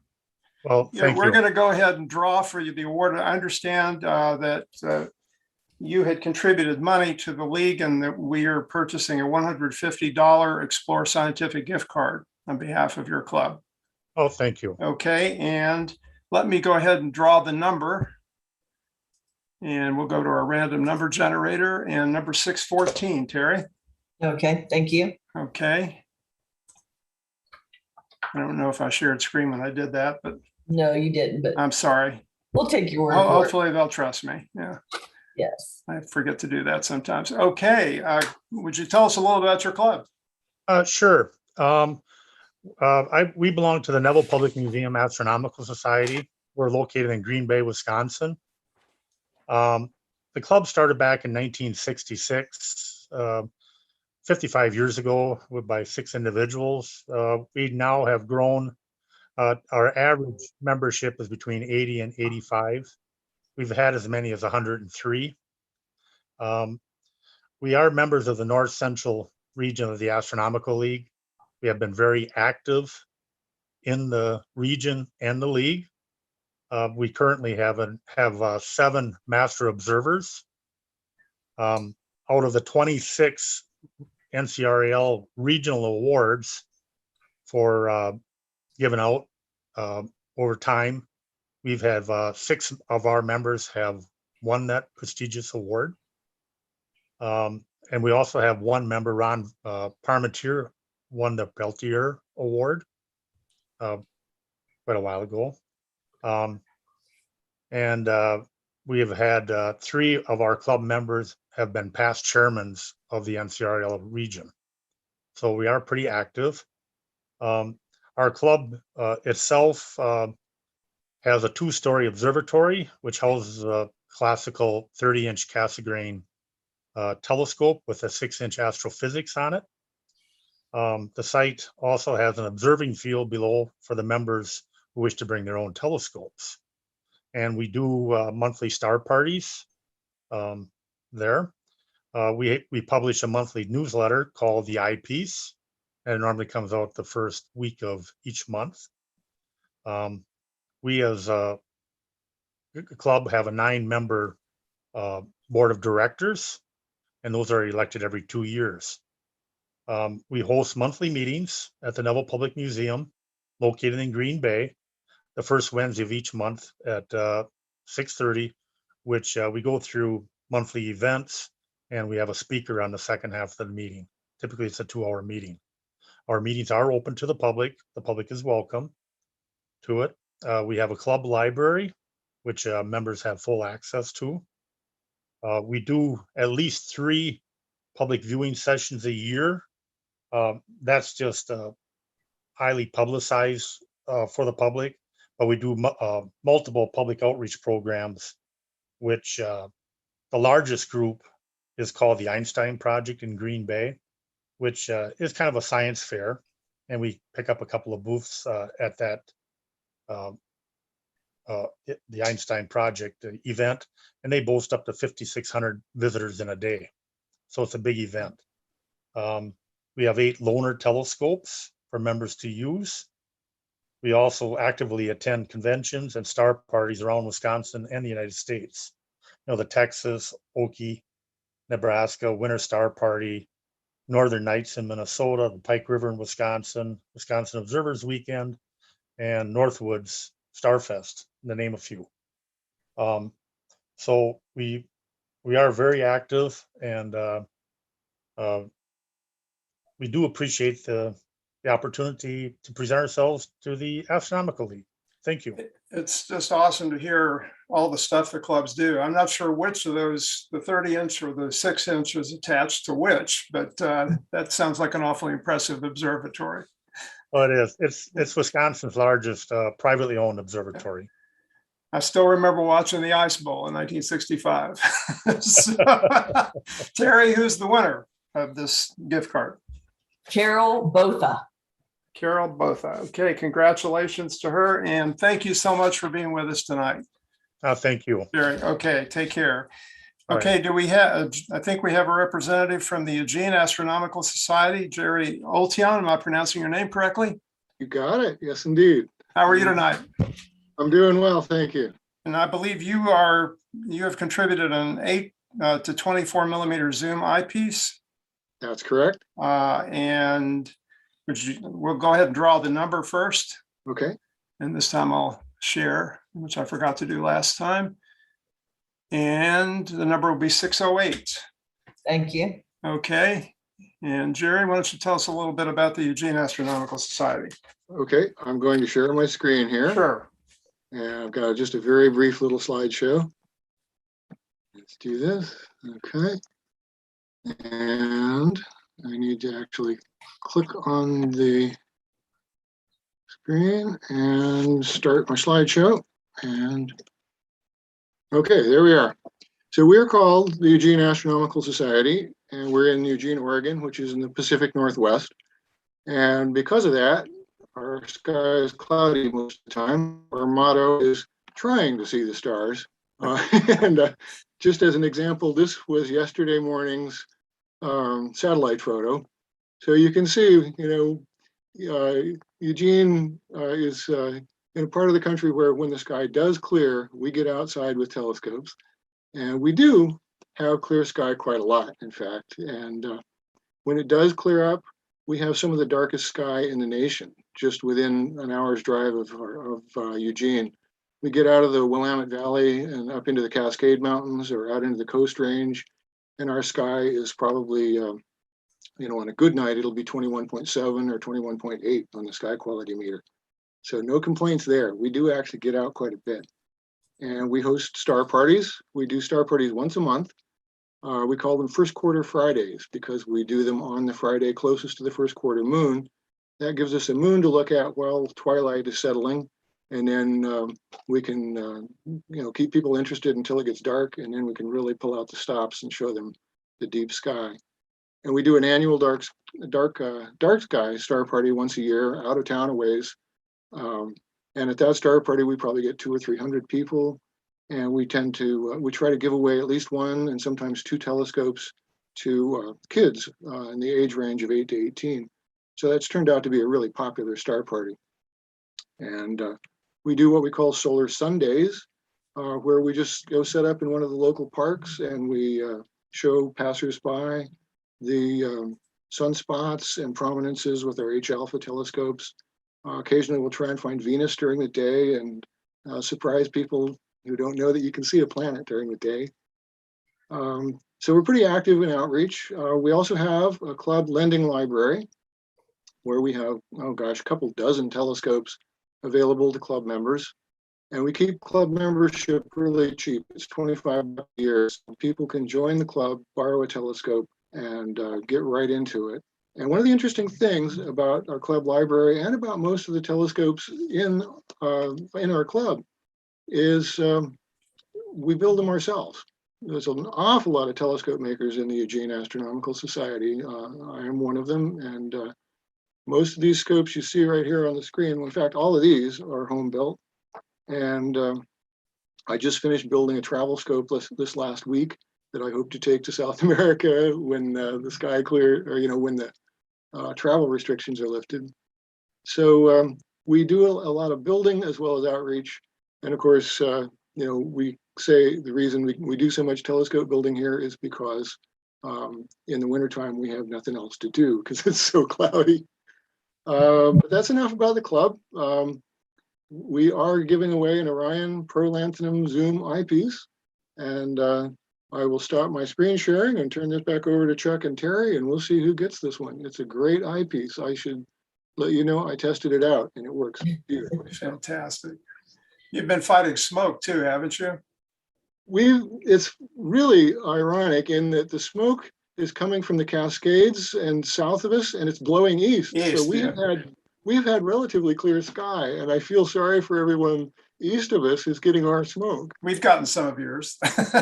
Yeah. Thank you, Jerry. And Terry, who is the winner of the eyepiece? Chris Bernhardt is going to be enjoying that eyepiece. Okay, fantastic. Thank you very much, Jerry, for being with us. You're Appreciate welcome. it. Thank you. And thank your club for the donation. Do we have a representative from the Twin Cities Astronomical Society? Yes, indeed. You have Tim Stone here. Tim, how are you tonight? I'm good. How are you? Just fine. Thank you. And I understand you're contributing a $250 Explore Scientific gift card. We have 3 gift cards, a 50 and 100 and 100. Oh, okay. Okay. We'll give them out in 3 parts. Yeah. Okay. We get to draw 3 numbers. All right. Why don't we do the numbers first so Terry can look them up, and then I'll turn it back over to you. And decide which one is the 50. This will be the 50 coming up. Okay. And that will be number 251. Okay. And do you want the other numbers? Yep. 511. Okay. And 395. All right. Thank you. Okay. And stop share. Tim, tell us about your club. Well, I've got a little presentation here, if you don't mind. Okay, sure. So we're the TCAA. I'm the president, Tim Stone. And I like to tell people that the president is a sentence rather than a privilege, but it's actually wonderful to be a member of an organization like this. Founded in 1960 in Bloomington, Normal, Illinois. We're out here in the middle of the cornfields, right about halfway between Chicago and and St. Louis. Of course, we have a long history as members of the Astronomical League. We're active in the North Central region, and we're very grateful for this virtual conference. It's gone well, really well so far, and thankful for the organizers.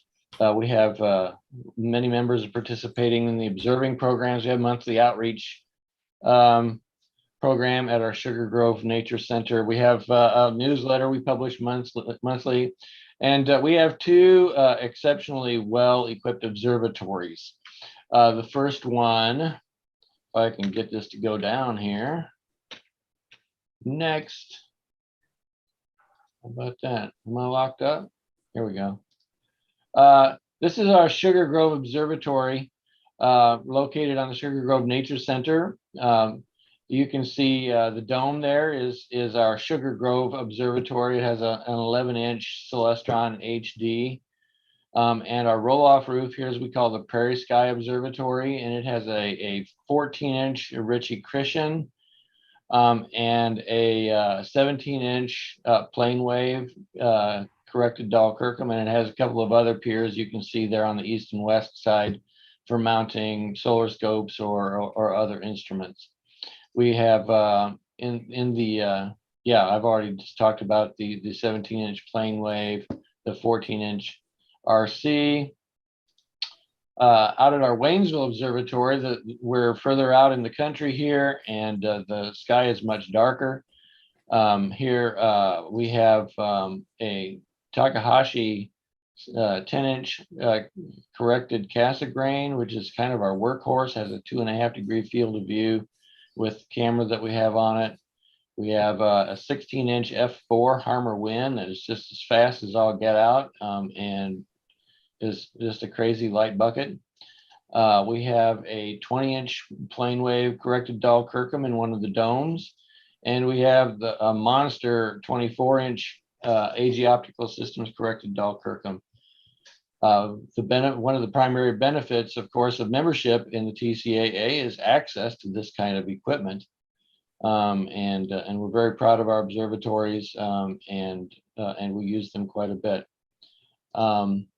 We obviously believe that great equipment makes for great observations, and so we're really happy to offer these 3 gift certificates to participants in this conference. I think I need to join your club. You're welcome. Those are some fantastic instruments. Wow, I'm impressed. Okay, if you could stop share, and we'll have. Oh, I'm sorry. Do you have one? No, I'm trying to figure out how to do the stop share. Here we go. Yeah, okay, right, there we go. Terry, do we have some winners? The $50 gift certificate? For the $50 gift certificate, we have Jay Meseroff. Okay. For one of the $100 gift certificates, we have Amy Barrett. Amy Barrett, for the okay. Other $100, we have Hannah Broder. Hannah Broder. Well, Jay, Amy, and Hannah, you've got some gift certificates coming your way. Thanks to the Twin Cities Astronomical Society. And Tim, thank you for being with us tonight. You're welcome. Really impressive observatory. You must have a good time there. It's a lot of fun, okay. And a lot of work too.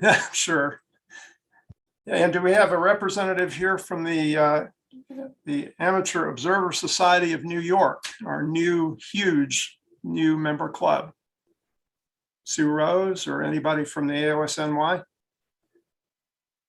Okay, they have kindly, they're one of the newest league societies. They're a very large club and are part of our sudden surge to 21,900 members. And we have, they have offered a $200 OPT gift card. And so Terry, I'm going to go ahead and draw for that. Okay. Hang on just a second. Sure. Okay, sharing screen.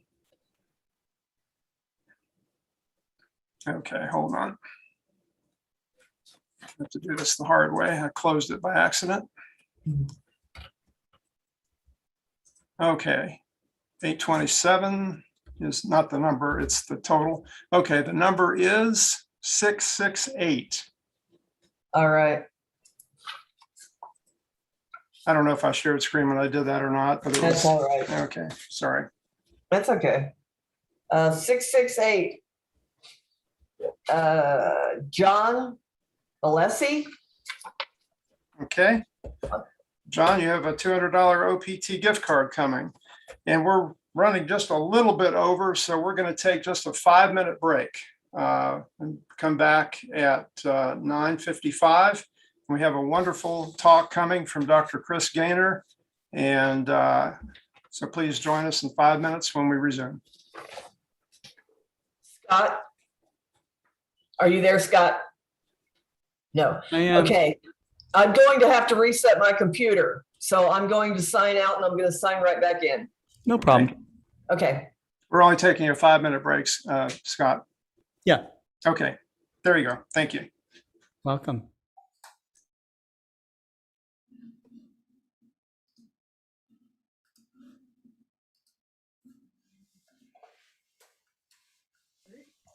Yes.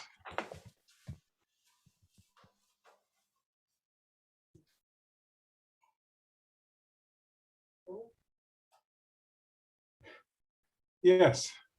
They just announced my name, so. About an hour.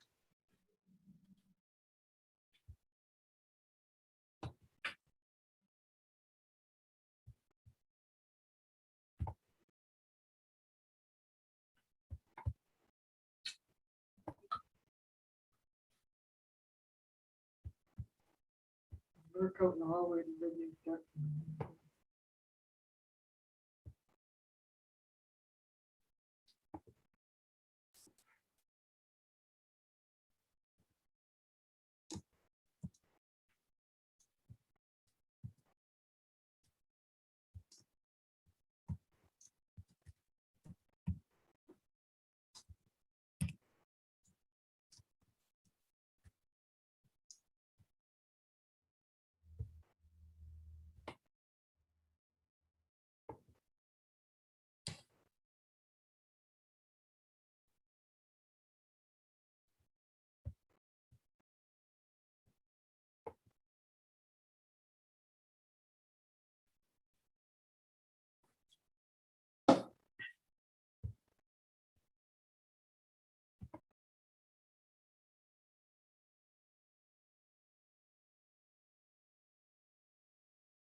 You're muted, Scott.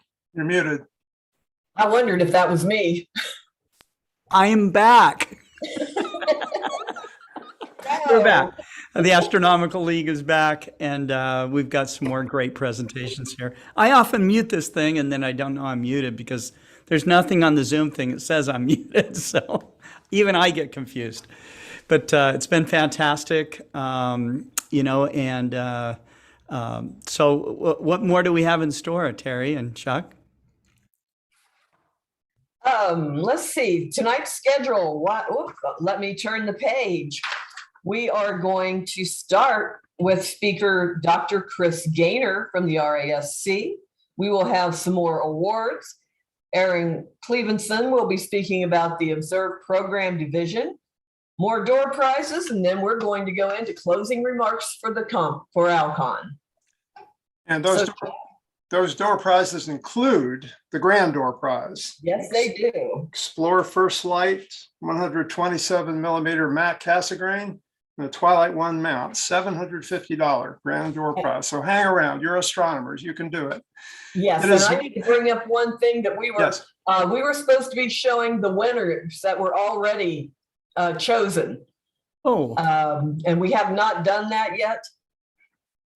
So I think, Scott, have you got that handy real quick? Yeah, I do. I do have that handy. Okay, so these are the winners. These will not include tonight or today. Okay. What we will do is post all winners on ALCon Virtual. And they might not go on tomorrow. It's going to depend on the schedule, but definitely be there by Monday. These are all of the winners, the clubs that have donated, and what has been donated. So that is the current list. And it along with the winners from today will be posted on alconvirtual.org. So check there. There's quite a few of them. Yes, quite a few. And what, Chuck, explain to them how they will find out about how to get their door prize. Okay.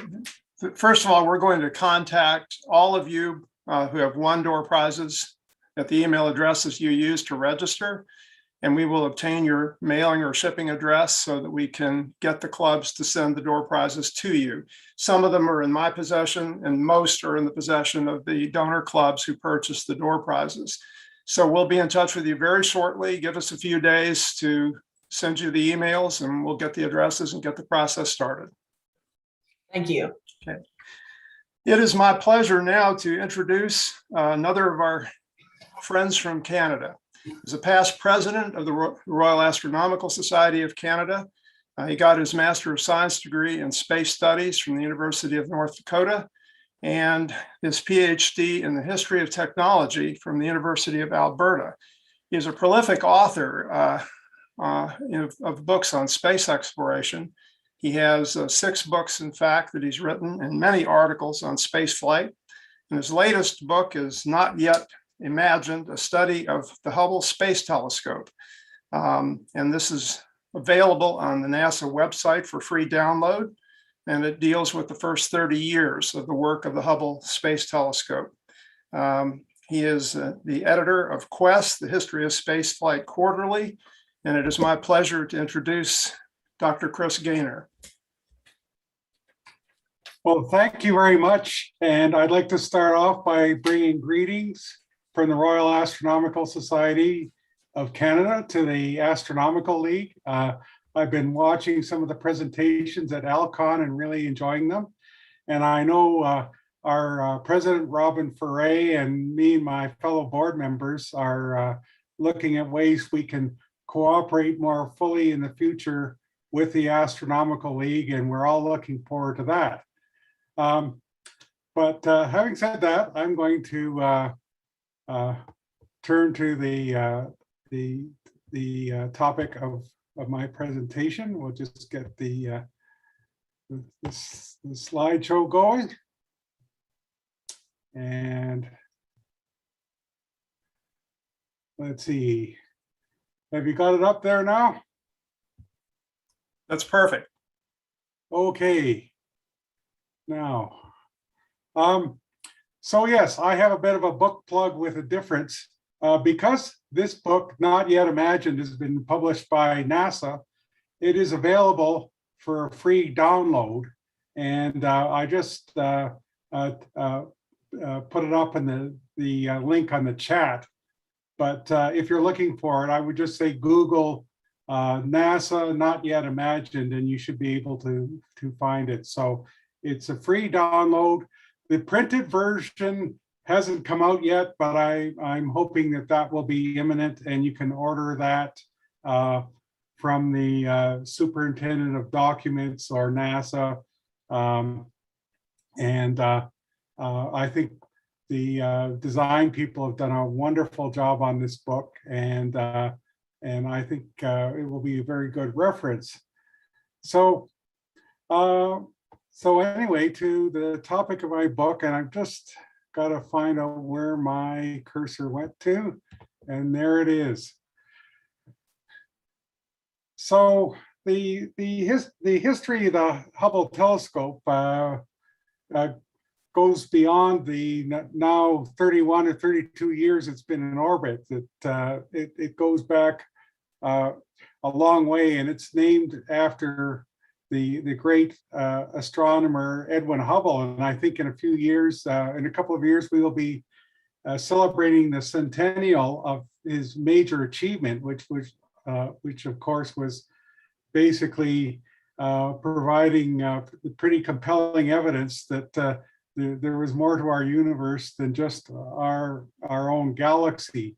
And I think he was an excellent choice given some of the findings of the Hubble Space Telescope. Several people were involved in getting it going, including Lyman Spitzer, who you see at the left, who's commonly known as the father of the Hubble Space Telescope, and of course, Nancy Grace Roman at the right, who's known as the mother of the Hubble Space Telescope.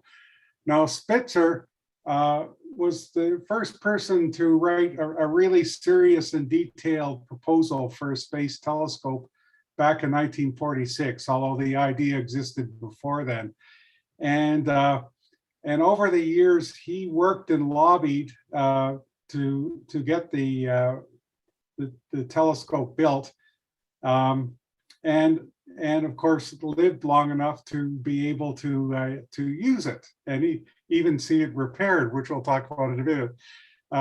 Nancy Roman was the first head of astronomy at NASA, and in that role played an important part in getting Hubble into project status. But the construction of the Hubble telescope really began in earnest in 1977, and I won't get into those details tonight. But anyway, the Hubble telescope, of course, the reasoning for it is not only to get above the atmosphere, which we all know stirs things up in our telescopes. It's to gain access to more and different wavelengths, which are only visible in outer space. Now, Hubble, of course, was not the first telescope launched into space. You go back to the 1960s and things like the orbiting astronomical observatory and things like that. But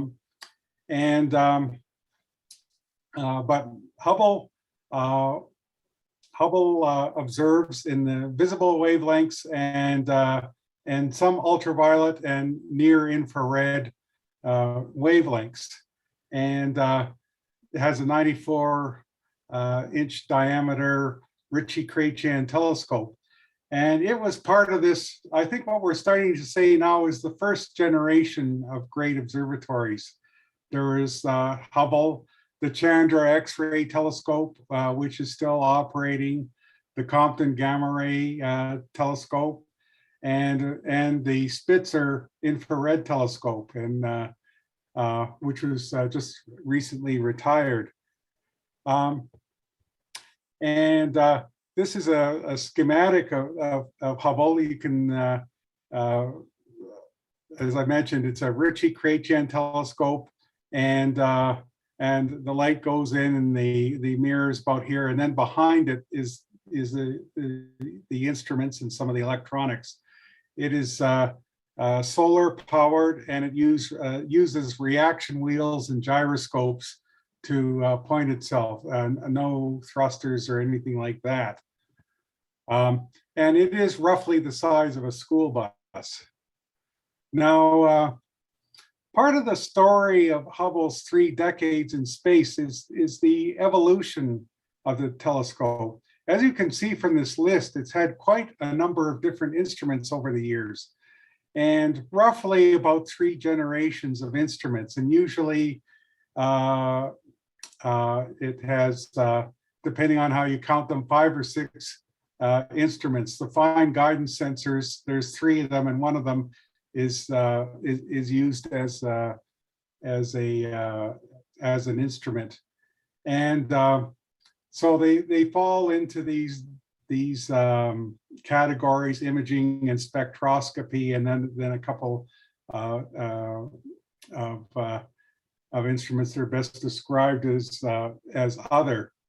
And so the Hubble Space Telescope today is much more powerful than what was launched in 1990, and that's quite a big story in my book, talking about, for example, some of the politics and decision making that went into which instruments would go up after the first ones, and then of course the effort to actually change those instruments with astronauts from the space shuttle, which we'll get to in a minute. Hubble has a huge infrastructure on Earth. Even today, the spending on Hubble amounts to about $100 million a year. So it involves the control center, which is at the Goddard Space Flight Center in Greenbelt, Maryland. And then half an hour or an hour, depending on the time of day, away from Goddard at Johns Hopkins University in Baltimore, you have the Space Telescope Science Institute, where the scientific work on Hubble is headquartered. And of course, that will have a similar function for the James Webb Telescope, which we'll talk about in a minute. And then, of course, there's the infrastructure to get data up to and down from the telescope through the TDRS satellites, which are in orbit around the Earth, and the tracking stations. I think the main one is in California. And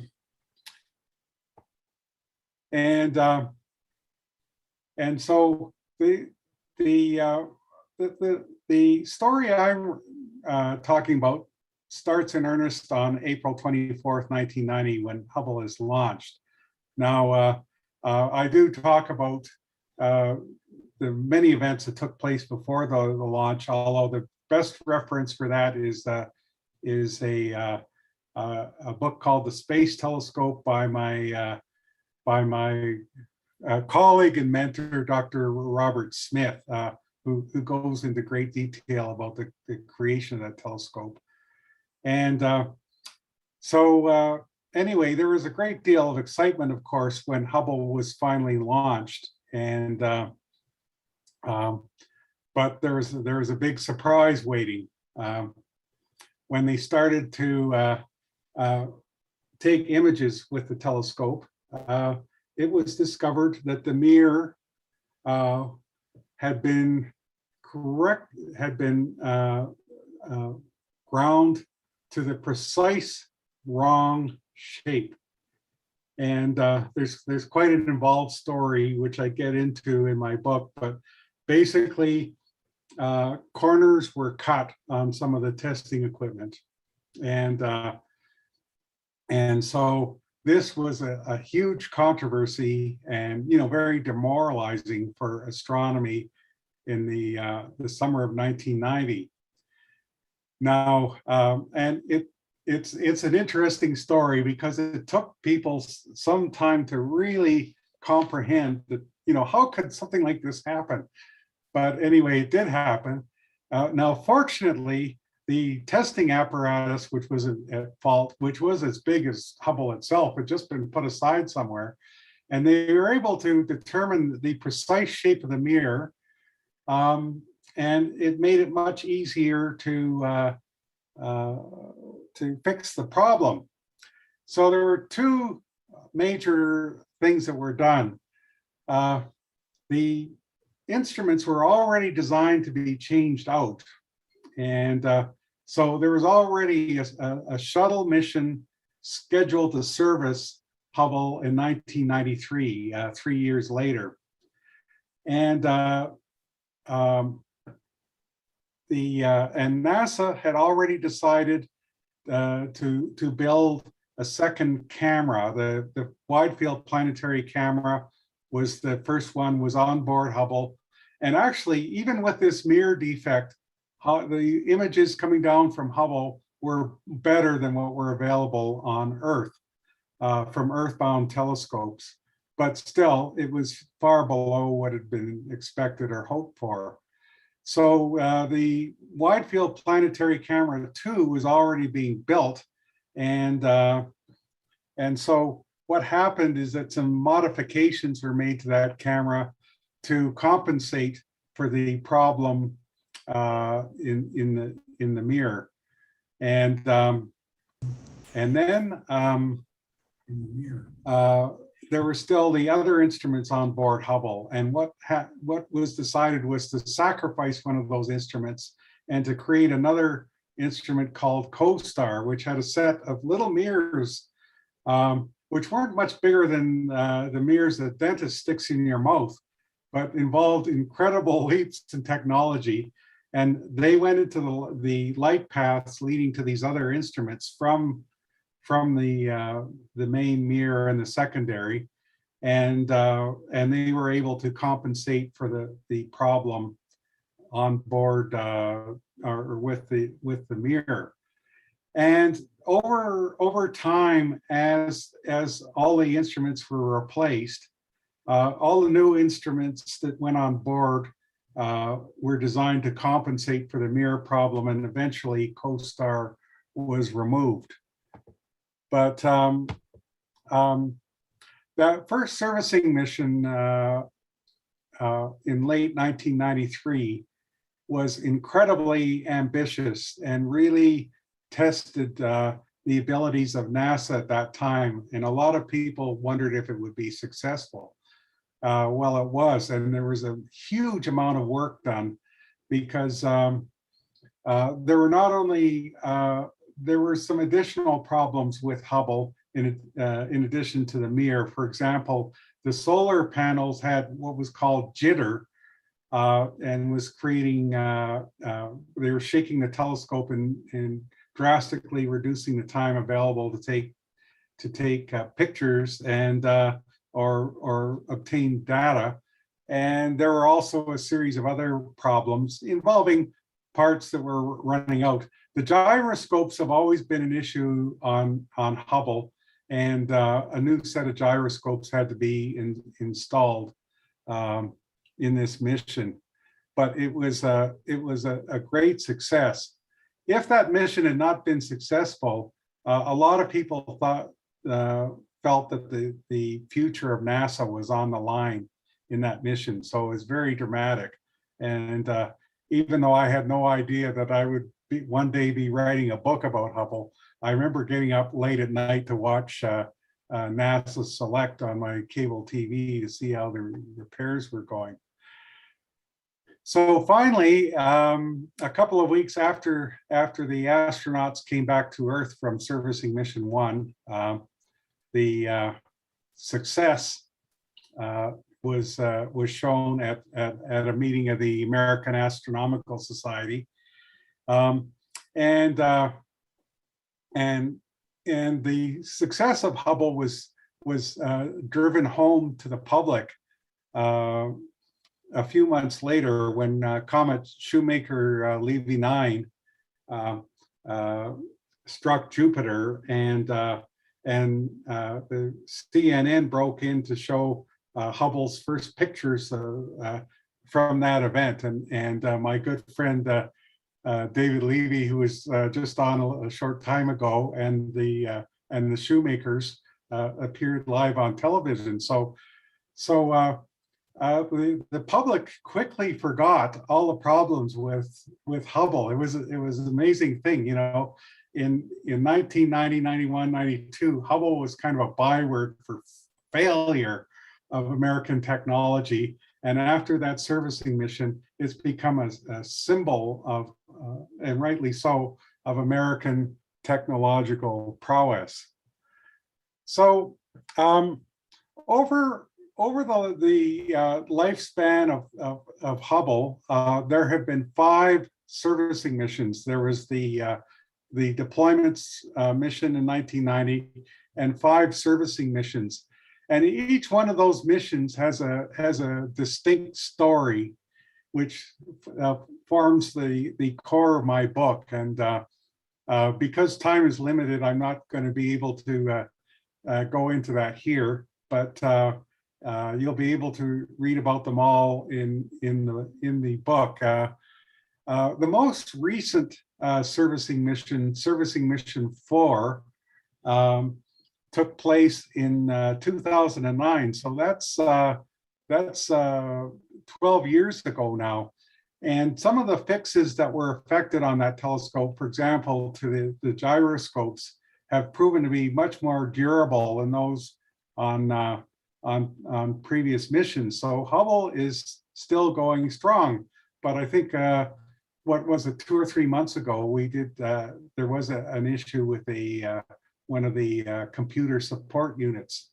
So Hubble is starting to show its age, but the servicing mission 4, of course, is quite an interesting story, because it was canceled at one stage. You know, when the Columbia was unfortunately lost in 2003, that servicing mission was canceled, and there was a big effort amongst astronomers and the public to get it restored.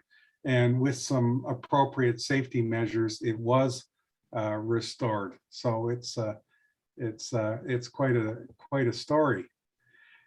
So you know, I think most of the public are quite familiar with the amazing images that have been produced by Hubble. And I go into a lot of discussion about that in the book, because Hubble was one of the first stars of the internet, and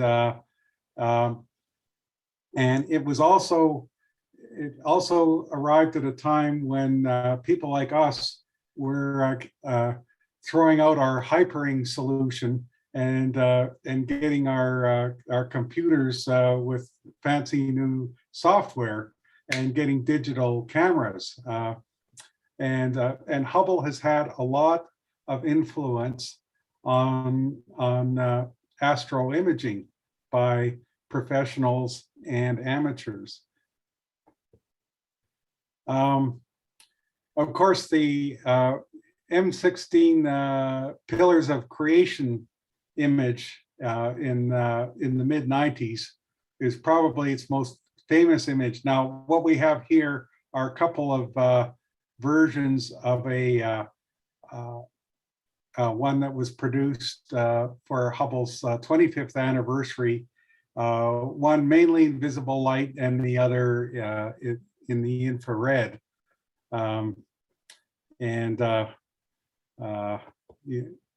That, of course, is part of the story. And then there's the science of Hubble. The universe, as we think of it today, is quite a different thing from the universe as we conceived it when Hubble was launched. Now, the story of Hubble's science is rather complicated, because because a lot of the work was not done purely by Hubble. For example, its signature work on the size of and age of the universe, which we see in this slide, was actually done by a whole array of telescopes, including a lot of the major observatories on the surface of the Earth, and Hubble played an important role, but not. It was certainly very far from being the only instrument involved in that, and it's an interesting story, and that's something I talk about there. So Hubble has made all sorts of discoveries, and these are a few. Other people might come up with kind of a different list for the top ones, but of course it's still hard at work. I think I got in the past week or two, I've got a couple of press releases from the Space Telescope Science Institute with some of its most recent discoveries, perhaps not as big as these ones here. The one at the top, of course, is associated with Nobel Prize, and I would say is a startling discovery. But the evidence for it was just so overwhelming once they saw it, that it was actually rather quickly accepted. Prior to that time, most people, not everybody, but most experts, I think, thought that the universe was expanding, but at a decelerating rate. And to explain this, we now have gotten to know and love or loathe the term dark energy. And we're just trying to figure out what it is. I think its work on finding supermassive black holes and galaxies was important. And as we know, most of the early work on detecting exoplanets was done by observatories on Earth. Hubble was not a survey telescope, which is what you needed for that sort of work. And so once these things started being discovered, then Hubble could be pointed at them, and it has made some interesting observations. And it's a very reliable observatory for keeping track of what's going on in our own solar system. And even though, for example, in the case of Pluto, Pluto was too small and too far out to really be in Hubble's imaging range, but it was able to help point new horizons to Pluto. So there's all sorts of things to talk about with the science, but probably the most important image that Hubble ever took was this one, the cosmic borehole, the Hubble Deep Field, and this was simply Hubble being pointed at a fairly empty piece of real estate in Ursa Major, and it made a very, very, very long exposure, about a week's worth of exposure. And this involved this is a massive amount of time for Hubble. And usually the astronomers who are asking for time on Hubble, there's about 10 times as much time that's being asked for as what is available. So the second director of the Space Telescope Institute, Bob Williams, has what's called, or any director for that matter, has what they call director's discretionary time. And he decided he was going to give a lot of his time to do this, to just make a long exposure in an empty part of the universe as seen from Earth, and see what they find. And some very smart people warned him, including in publications such as Nature and things like that this would be a waste of time. Well, it didn't turn out that way. Virtually everything you see in this image, except for a couple of things with spikes on them, are galaxies going very far back and very far away from the Earth. And on top of everything else, this image was released just as a lot of people were throwing out their old DOS machines and getting personal computers with graphical capabilities. And so this image was a big hit on the internet in the early days. But anyway, that has been followed by a whole set of other deep field images, including this more recent one, which makes use of gravitational lensing. And they've actually used images from imagery from other space telescopes for images such as this.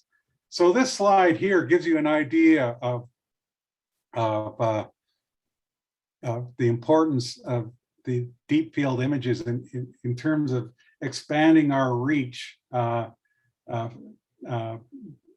into the far reaches, and in both distance and time that we've achieved with Hubble. And then, of course, at the bottom there, you see what is hoped for from the James Webb Space Telescope, which we hope will be launched before the end of the year.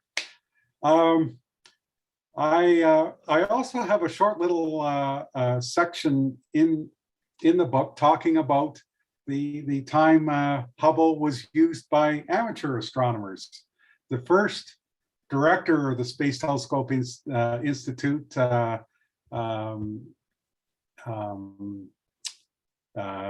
Riccardo Giacconi, who I think I'm pointing at there, he felt, well, the general public has helped pay for the space telescope, so amateur astronomers should get a shot at it. So that's an interesting story. I think some of you might be familiar with it. I actually recently gave a talk on this part of the program and had a couple of these people who you see in this photo come and join me and tell some of their stories. But the amateur astronomers, to make a long story short, acquitted themselves quite well, but there was perhaps not as much interest in it as some people might have thought, because the amount of paperwork involved in getting time on Hubble is mind-blowing, for both professionals and amateurs. And here's the, in the end, they had 12 proposals accepted and which made observations with Hubble. Now, even though that program was not long-lived, there is still a lot of opportunity for amateurs. First of all the Hubble data are available in the archive, the Mikulski Archive for Space Telescopes. And some amateurs have made use of that archive. Actually, in general, there are more papers on Hubble, scientific papers based on Hubble data generated from the archive than from people asking for time on the telescope now. So that's, and actually some of the time that is used by Hubble is chosen for the archive. For example, when Hubble ceases operation, there's not going to be a space telescope doing ultraviolet observations. So there's a bit of a bias right now for ultraviolet observations, so that those are available in the archive when Hubble is no longer operating. And then there are other things going on. For example, there's a couple of citizen science efforts that have been going on. One involving a very detailed set of observations of the Andromeda galaxy, and the folks doing that, based at the University of Washington, have enlisted citizen volunteers to help them with those observations. And then, of course, there's Hubble's influence on imaging, and occasionally amateurs have processed Hubble imaging data and made a couple of discoveries, kind of in a similar way to what's going on with other NASA spacecraft, such as Juno, where a lot of the image processing has been left to essentially volunteers.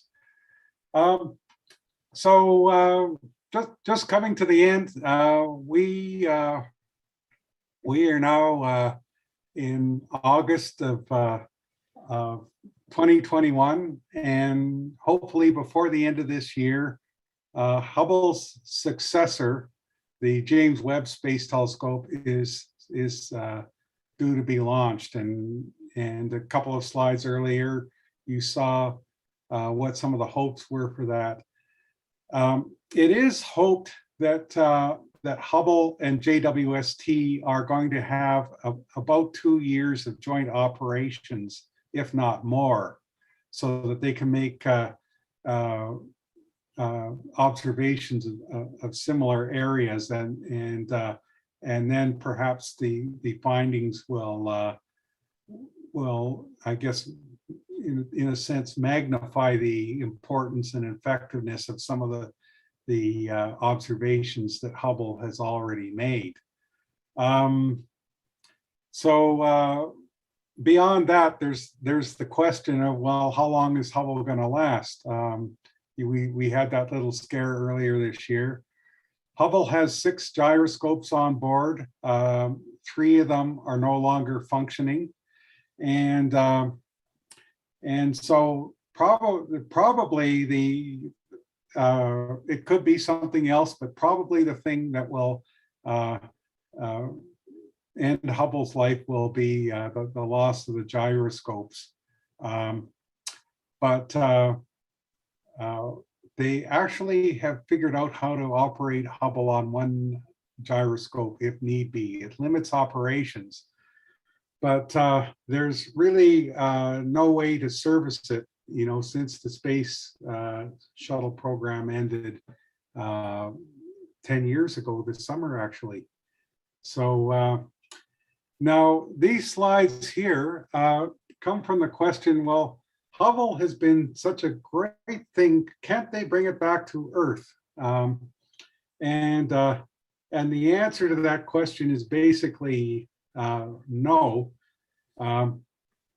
Even when the shuttle was still available, one day there was a poll done at the astronaut office at the Johnson Space Center, and they said, how many people in here are willing to risk their necks to go on a mission where they fix Hubble? This was when they were still doing those missions.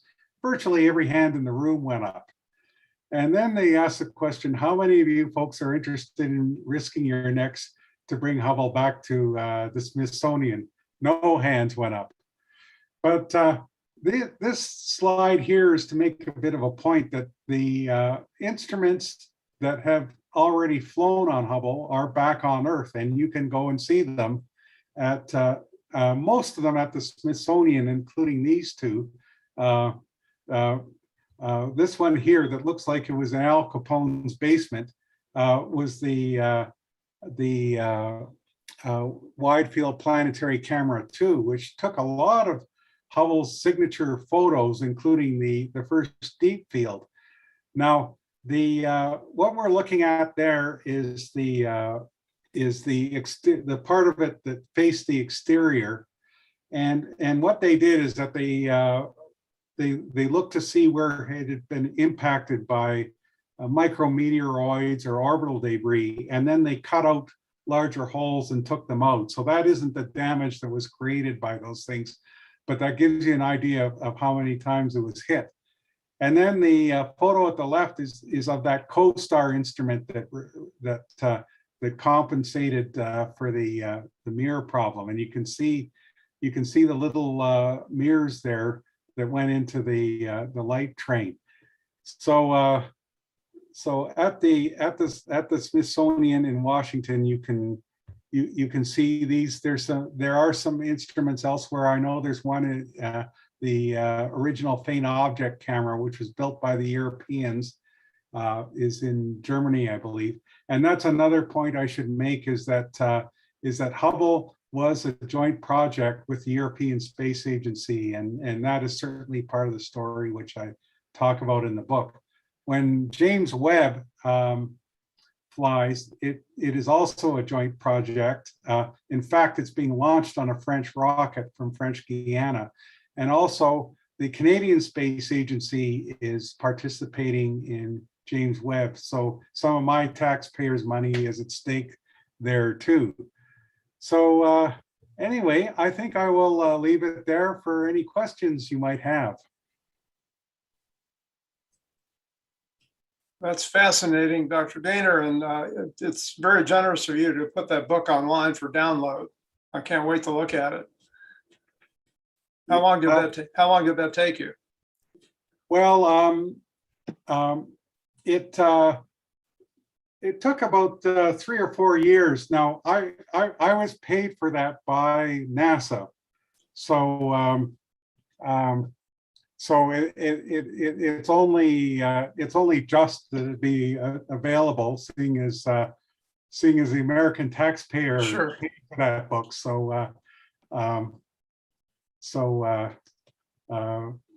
There you go. Is it true that the Kodak mirror would have been perfect to start with had it been used? Yes, and you can see that in the Smithsonian too. A couple of versions of the show, I do have that. I do have that mirror there, but yes, the Kodak mirror, which used more old-fashioned grinding methods, and of course I know where they're talking about because I ground my own 6-inch Newtonian many years ago. That one was ground to the correct shape. Okay, let's see. I have Scott? a question. Yeah, I have a question here. People, just general comments, people enjoyed the talk very much. Chris, a lot of times when I hear about Hubble Space Telescope, they jump immediately to talk about, okay, the next generation is James Webb Space Telescope. And maybe it is from a standpoint of really earth-shattering, breaking ground imagery, but there's something called the Roman Space Telescope that's going up that doesn't seem to get a lot of fanfare. Do you know much about it? I know a little bit about it. The Roman Space Telescope actually started out as a couple of reconnaissance satellites for. And the National Reconnaissance Office gave 2 of these satellites to NASA, and one of them is kind of used as a hangar queen, and the other one is being turned into the Roman Space Telescope. So I think the big thing about the Roman Space Telescope once it flies is that it will be much more useful for surveys than Hubble. Hubble is not. Hubble is great for close-ups and for looking great magnification in a sense, but it does not have a wide field of view, and that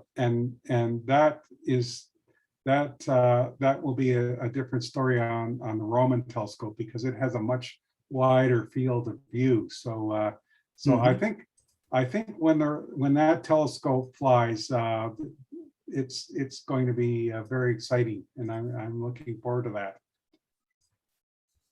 Great. There's a general comments here.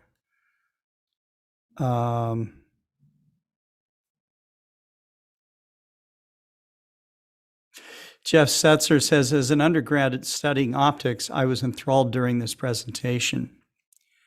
Very nice. And Clearlight 58, watching on Twitch, says, I think that the Gaia telescope is an amazing scope that does not get as much press either. Yes, it's, I mean, there are all sorts of space telescopes that are operating right now that don't, you know, don't get nearly as much attention as Hubble does. You know, I think about, you know, Kepler and the various tests, you know, doing the exoplanet searches, and Gaia is doing very important work too. So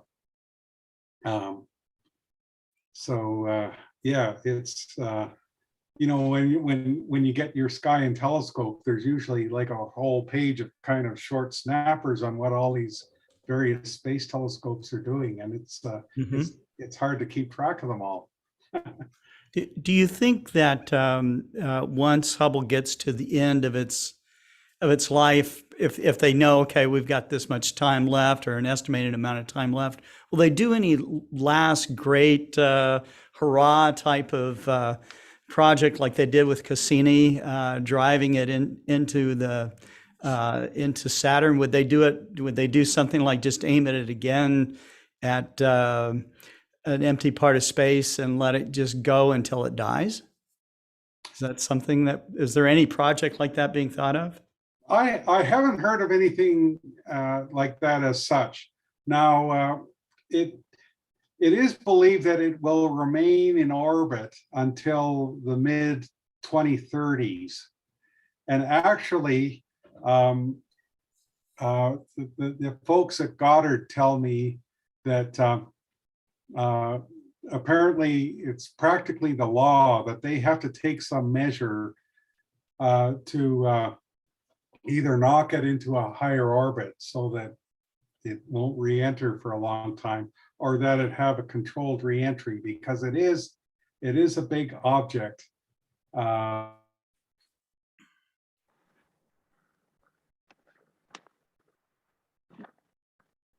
He's frozen. He's frozen. Are very He's back. Yeah, I mean, we've gone through that discussion with Skylab and various other things. But anyway, whether there will be kind of a final observation, that may depend on sort of what state it's in as its orbit decays. You know, because it may just happen that we have something like, you know, say if this computer problem they had earlier this year turned out to be fatal. I mean, that would have been it in terms of observations. So we'll see what happens. There's one last question here. What is the prediction for the rest of the life for Hubble as far as time, or does anyone know? Yeah, well, like I said, in terms of being in the orbit it's in right now, 2030s. Yeah, 2030s, and there may be something launched there to attach. They actually put a fixture on Hubble that, say, a robot could attach itself to, and then, say, fire a retro rocket or a rocket to kick it into a higher orbit. But that hasn't been built yet, so we'll see how that all unfolds. But you know, how long the electronics and the gyroscopes and all that hold out, that's another question.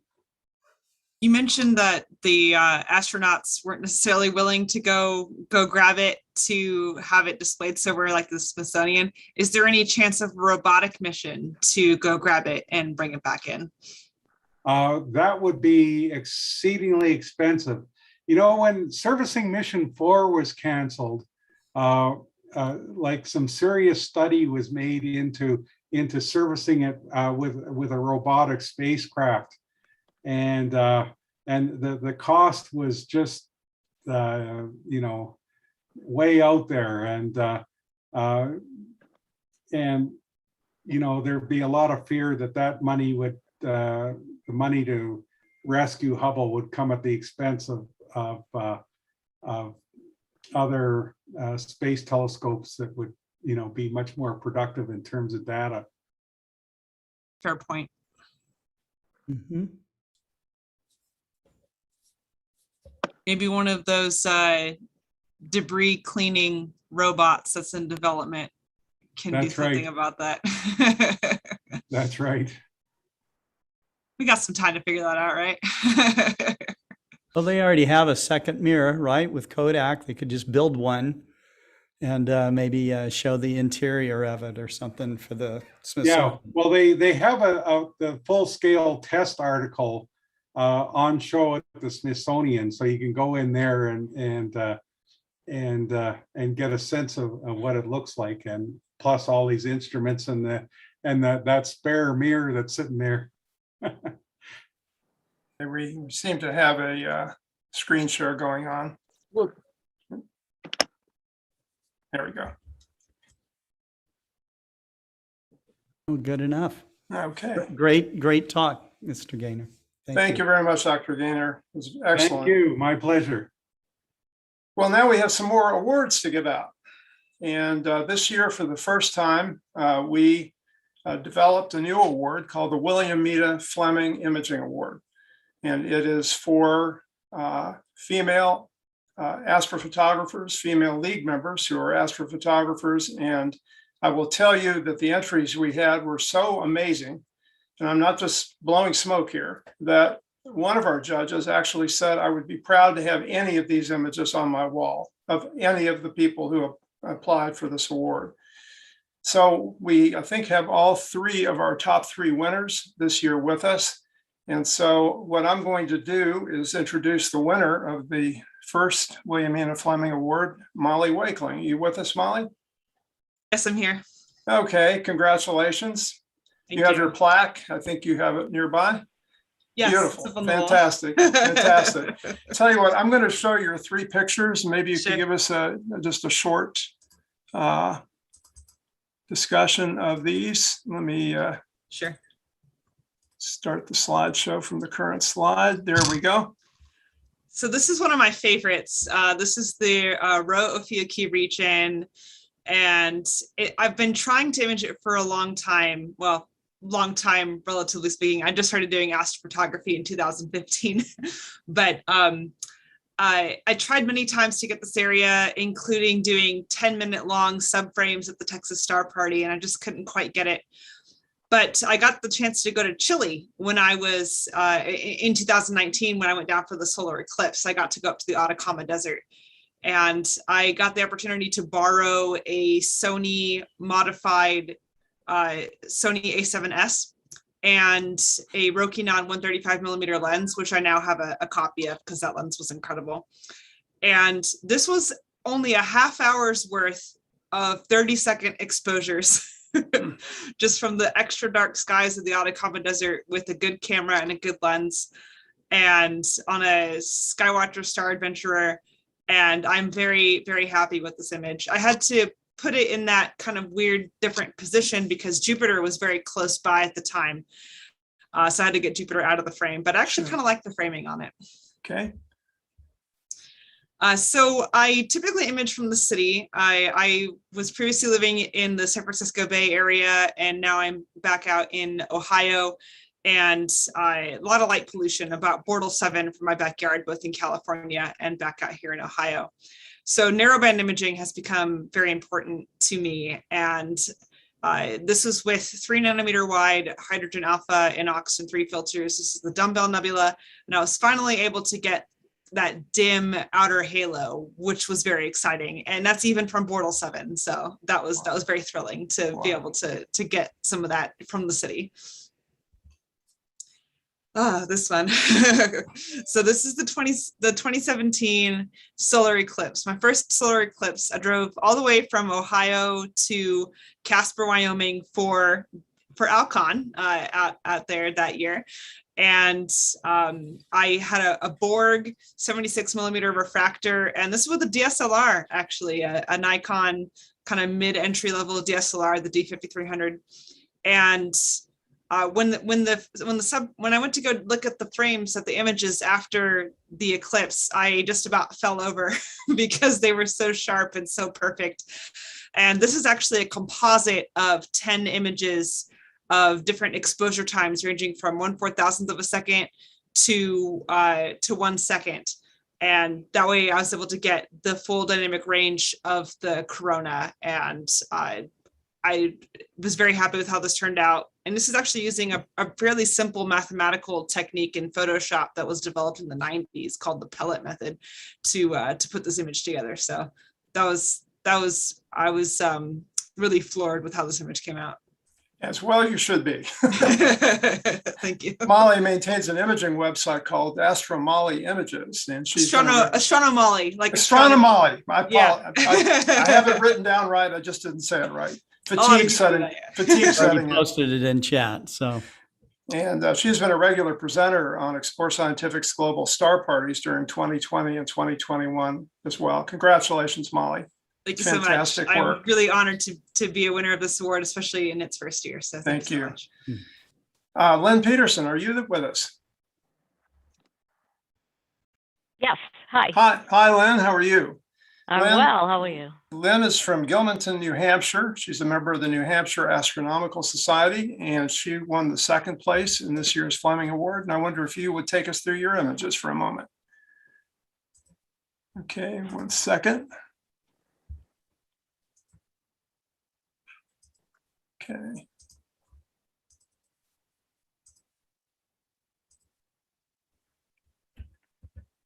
Okay. So this particular image, well, I'm going to put them all in one bucket. I live in central New Hampshire, and I'm lucky enough to have a Bortle 4 sky. However, it's very, very cloudy up here. So all three of these galaxies are about average 22 hours of data, but it took me 2 years to gather enough data to make them. So this particular galaxy, I think the highlight of it is in the center, trying to pull out with the H alpha, pull out the detail in that region. Okay.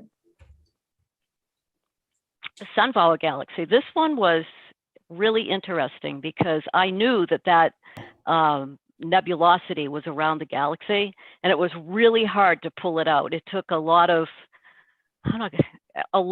time processing this data to keep the detail of the galaxy, but bring out the nebulosity. It's pretty cool looking. I like it. Beautiful image. This one, cigar. This is an interesting framing on this one because in my eye, it almost looks like it's catapulting into space. It's kind of up to the top right-hand corner. I wanted to bring that out. And of course, the H alpha is beautiful in this galaxy. Okay, thank you so much, Lynn. Do you have a plaque you have with you? Yes, I do. Congratulations on this award. Fantastic. Okay. And the third place winner, but hardly third, when you see these images, as you can tell, they're all fantastic. All three of these individuals is my co-chair with the convention here and my good friend Terry Mann. She's from West Manchester, Ohio. She's a lifetime member of the League. She's secretary of the League now and also a past president of the League from 2006 to 2010. She's chair of the Great Lakes region. She's chaired AstroCon 11, and now this convention, our virtual convention. Terry, are you there? Yep, I'm here. Of course you're here. Where else would I be? Exactly. I wasn't a bit worried about it. Okay. Yeah, I can tell. Yeah. Okay, I'm going to go back to the current slide and go forward. Tell us about this one. Yeah, my images are simple camera and tripod. One single image. This was taken on the Dalton Highway. I was headed back from the Arctic Circle. We were coming out of a blizzard and the sky opened up for about 20 minutes and we had unbelievable aurora. Ice road truckers going by, but everything was changing colors on the ground. It was unbelievable. But what, about 40 degrees Fahrenheit, you'd say? I wish. That's incredible.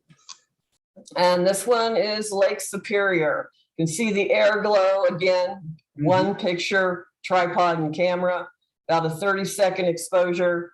The Milky Way, I believe that's called the Rock at Hoagland, but it was a beautiful night with air glow. Okay. And again, one picture, the diamond ring, Casper at ALCon. I think I shot that with the 80 millimeter. There's no filters, no anything. It's just a simple camera through the telescope. Well, I can tell you taking Bailey's beads is not simple. And that's just a fantastic, fantastic job. Thank I know you. you probably don't have your plaque with you. No, I'm not home. But congratulations to you and Thank great you. work. Great work, all three of you. Next, it is my privilege to introduce my boss in the Observing Program Division, Aaron Clevenson. The amount of work he does for the League in our massive Observing Program Division is simply astounding. This is a program that's been around for 54 years, has probably 89 programs in existence, including at least 69 regular observing regiments, and he can correct me on these numbers. And Aaron, thank you for being with us, and please tell us what's going on in the Observing Program Division. Okay, thank you, Chuck. There are two thoughts that came to my mind that I need to share before I get started. The first one is we've had 3 days of really great presentations with lots of wonderful pictures and things, just amazing things to share with us. And now I'm bringing up the rear, and that's just, I'm not going to compete with it. Completely different type of presentation, but it's a little bit daunting. The second thing I wanted to mention was throughout the last 3 days, lots of people have talked about my presentation. We've heard lots about many of the different observing programs. So I'm excited about that because that means we're getting the word out there and it's integrated with everything that the League is doing. But I wanted to give a little bit of information specific to what's been happening with our observing programs. So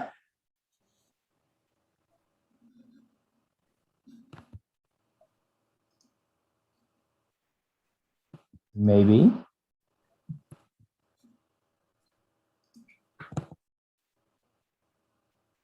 So everybody should see my cover slide, I hope. I see a couple yeses, okay. So let me go ahead and get started. An idea of what I'm going to cover. I want to talk a little bit about the status of the programs, what we've been doing in the past year. Let's spend a little bit of time on news and announcements. Only have a few of those. And then what we think our plans are for the upcoming year. So to start out with, since we didn't actually have an ALCon last year, I didn't get to share the excitement of the new programs. We had a number of new things that we did institute. Some of these are observing programs that were adopted or observing awards. Some of them are just certificate programs, and I'll talk about those as I go. So alternate constellations is one of our new observing programs, and it's a wonderful look at constellations from different perspectives, different cultures, different histories.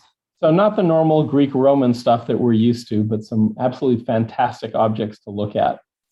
We also instituted a Foundations of Imaging Observing Award, and that should say program, by the way, observing program.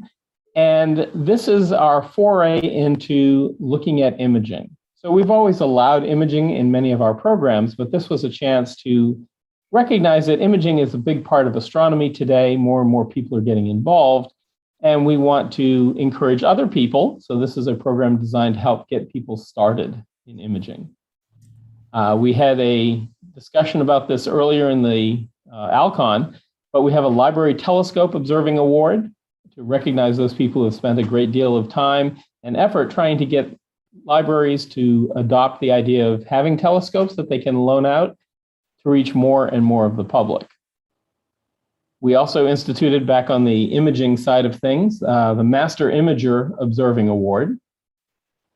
And I'll talk about that a little bit more later. a youth astronomer observing program that I'm very excited about. Many of you may know we have a Sky Puppy program, and that observing program is for those who are 10 and under. The youth astronomer observing program is a little bit more serious. It's a full-blown program, but it lets the youth, 17 and under, choose what different observing programs they want to get involved in, and then they put those together to get the Youth Astronomer Observing Program certification. We also had a couple certification programs that we implemented. One is and this one's still going on, is the Astronomical League 75th Year Observing Challenge Certificate. So as has been said, this is the 75th year for the Astronomical League. In honor of that, we created an Astronomical League Observing Challenge, and it's largely centered around Jupiter. And hopefully you folks are out there doing it, because we're, a little over halfway through this apparition of Jupiter. So there's still time to do a lot of them and probably complete it still, but you need to get after it. So get out there and do those observations. The other thing we added was a Galileo's TOES 2 certificate. There is a Galileo TOES 1 certificate, and the TOES are transits, occultations, eclipses, and shadow visits of the moons in relation to Jupiter. And it happens every time for Galileo's TOES. Galileo's TOES 2 looks at the mutual events between two of the moons. So like Ganymede going in front of Io and situations like that. Much more difficult certificate. My guess is it would probably take 4 apparitions of Jupiter, and those apparitions where you can actually do these mutual events are 6 years apart. So that's a long time. I don't know that I'll ever see it, but that's one that is certainly fun, and they're amazing to think they're actually so well aligned that the moons actually pass in front of and behind each other. So now the boring stuff. The statistics, it's exciting, but kind of mundane. But in the past year, we issued 857 observing certificates. The total for the lifetime, and of course we've been around for 54 years, but the total is 16,617 as of today, which is pretty amazing. We do have, and these numbers change a little bit every time I count them, so I hope these are close, but we have 37 observing program coordinators. We have 5 observer directors. So if you think back in the past, for a long time, we had the Messier program. And then over time, we started adding more and more programs. Well, these programs all require coordinators, and we're so big now that we've actually got these observing program directors to help administer and operate the entire program. We do issue 110 different certificates in the past. We have done 110. 5,691 different people have received certifications from the program since its inception. 76 observing programs and awards. So people have been bantering numbers around. That is officially the number. We have 76 observing programs and awards, 210 different levels and certificates. So the way to think of that is some have gold and silver, those types of things. Just a lot of stuff going on. If you want to think about it in terms of growth, observing program growth since the beginning of the program, we started with 1. And again, this number doesn't agree because it depends on how you count it, but now we're up to the totals that we have today. Sadly, we really don't have any new observing programs that we adopted this year. So that curve will be flat at the top for the next year. But I hope there are some more opportunities coming in the future, and I'll talk about that when I get to what we expect in the future. So what else do? We have all these observing programs, but currently your observing program division also is responsible for editing and producing these manuals. They are available in the AL store. And do you need them? Not necessarily. You can do the certifications without the books, but the books have all kinds of information and additional things that will help make observing of those particular objects more desirable. And there are more than just this list, but these are the ones we've edited recently. So if you have a really old manual, you might want to get a newer one because they have been updated with new information. The other thing that we do is we edit the astronotes, which are available on the AL website as well. Some of those are still under edit, but most of them have been updated to current. So we're doing lots of things. If we think about the future, where are we going from here? Many of you, and all of you should be aware, but many of you may be aware, John Goss has been doing a wonderful job of YouTube videos on different observing programs. The last time I talked to him about it, I said, how many more are you going to do? And he gave me a number, and I said, well, we have 70. So you got quite a ways to go yet. We do want to expand with more opportunities for our Southern observers. And we envision what this will be is, for example, you go do an observing program, such as open clusters, and a great program, but there's not that many Southern clusters. So what we expect to do, and we've actually done it for that one, is expand the list of available clusters that you can use towards the number you need to have it complete to include a lot more Southern open clusters. And we're going to do that for other programs too as we move on into the next year.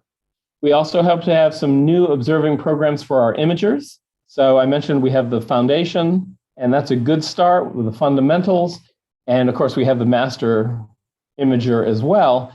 But we know there's all kinds of other things that we can develop out there that will be of use to our members. So we expect to expand there as well. We do have a brand new, this is our maiden announcement for this one, a brand new NASA challenge. We're not sure that we're going to be any more, but we're working with the International Observe the Moonlight, let's try that again, International Observe the Moon Night group at the Lunar and Planetary Institute. And so we're going to work closely with them, and we're going to develop a challenge. And of course, it's coming up in October, so it's not that far away. And we also intend to continue our Astronomical League observing challenges. The last one we did was the Great Conjunction of Jupiter and Saturn. So there'll be other things associated with that as well.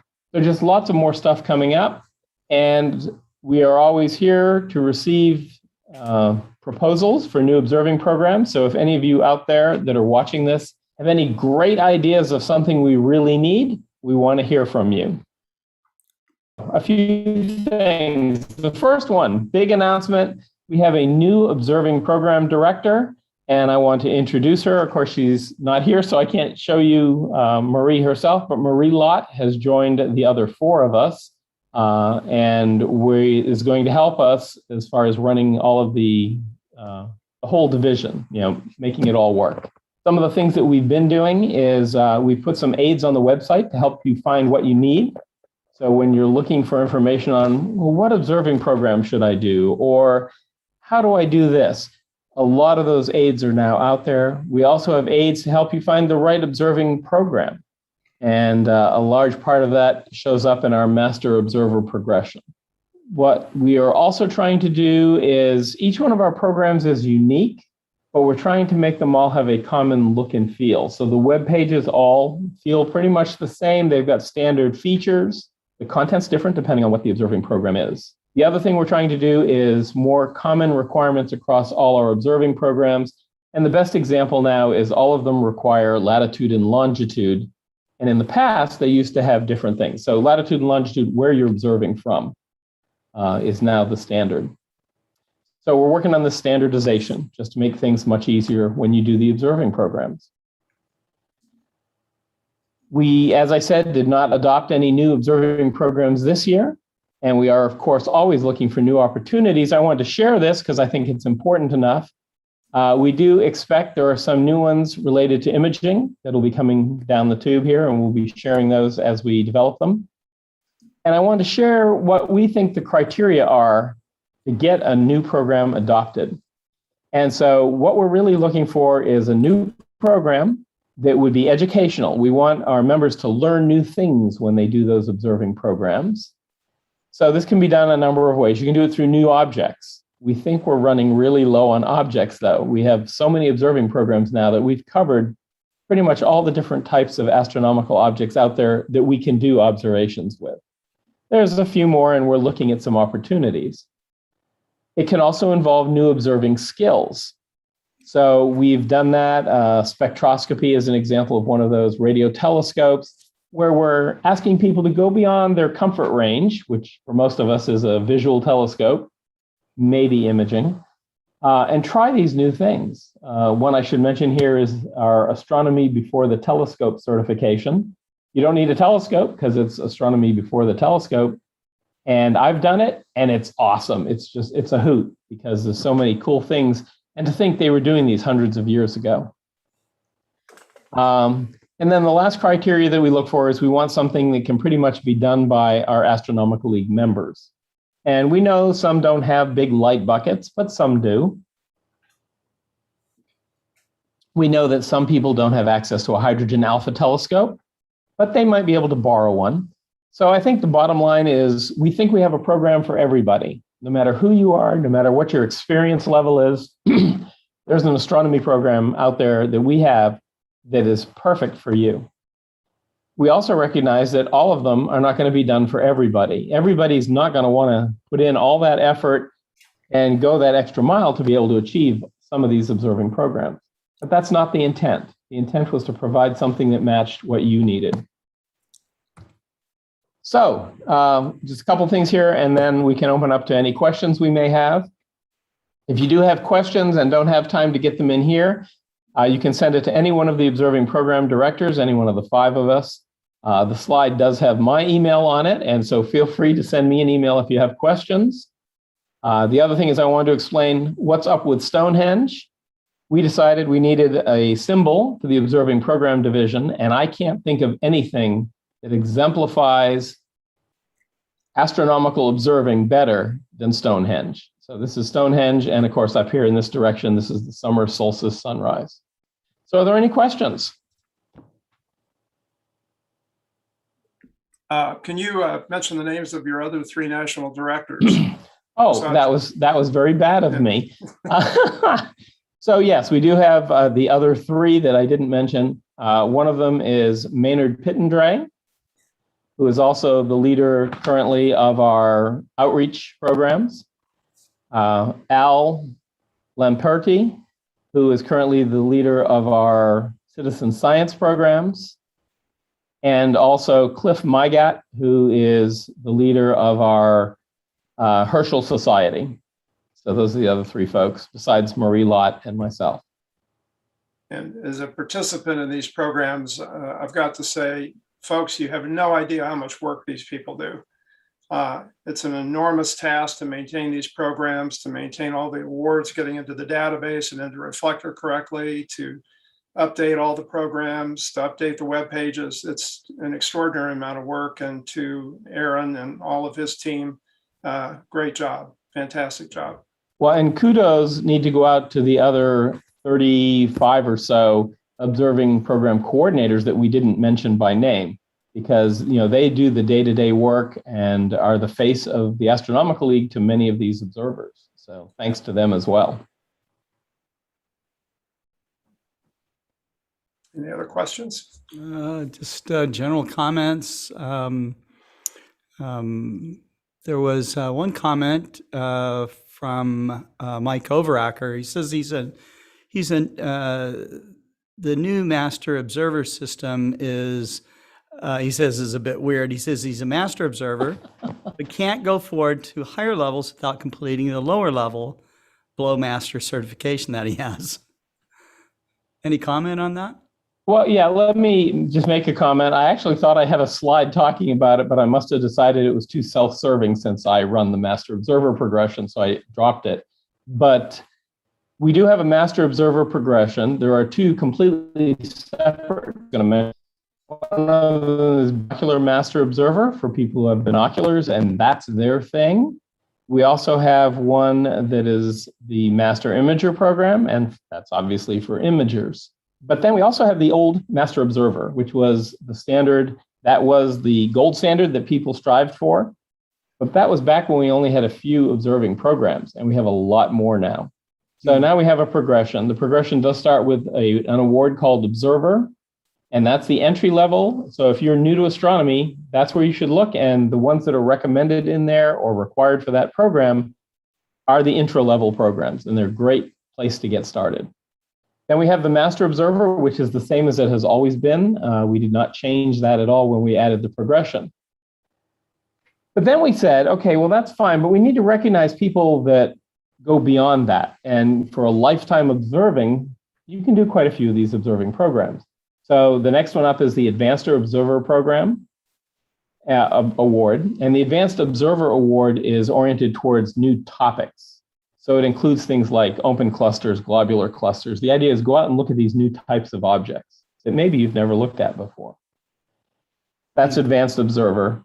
Now, what the question was, and the clarification I need to make is, you can do Master Observer without doing the requirements for Observer. And of course, you can do Observer without doing the requirements for Master Observer. But to go to that next level, which is Advanced Observer, you have to do both. So yes, some of our experienced observers, they've done lots of observing. We are requiring them to go back and do those entry-level programs. And some of them are things that some of us would have never done otherwise. A good example would be the Constellation Hunter one. That's one of the required for observer. Mm-hmm. I've got a go-to telescope. I don't need to know the constellations. Well, yeah, you should. So we are telling people, yep, you got to do that. And so if that causes heartburn, my advice is do the programs that are of interest to you and don't worry about the progression. Right. Right. Oh, and then there's Master Observer Silver, Master Observer Gold, and Master Observer Platinum at the very top. Ooh, okay. And right now we have 3 Platinum observers. Wow. Okay. Wonderful.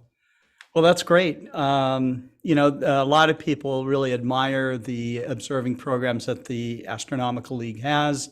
I think probably out of any other amateur astronomy organization or body, that the Astronomical League offers more in this regard than any other organization. So by a long shot. So if you're wanting to learn how to get to that next level, look no further than the Astronomical League. Yep. Thank you, Scott. I'd like to say one thing as one of the coordinators and on the leadership team. A lot of thanks have been expressed to all of the coordinators, but Aaron, I don't want to let the moment pass without saying a word of thanks to you. I mean, you're the glue that holds us together, and your leadership is just invaluable. And the Astronomical League, I think I speak for everyone. Really appreciate you. You're choking up. I'm sorry about that. Obviously, I'm all choked up. No, thank you, Maynard. I know you took a drink of something there. But, water. It was just water. Yeah. Well, but thank you. It's a passion. I've done a lot of observing, and obviously, I personally have a lot of value for the different observing things that we do. And I just want to make sure we had an opportunity to share as much of that with as many members as we can. So, but thank you. Your passion shows through, and thanks for your passion. You've created an addictive set of programs, believe me. Fantastic. Yeah. Good. That's what I want to hear. Overly addictive.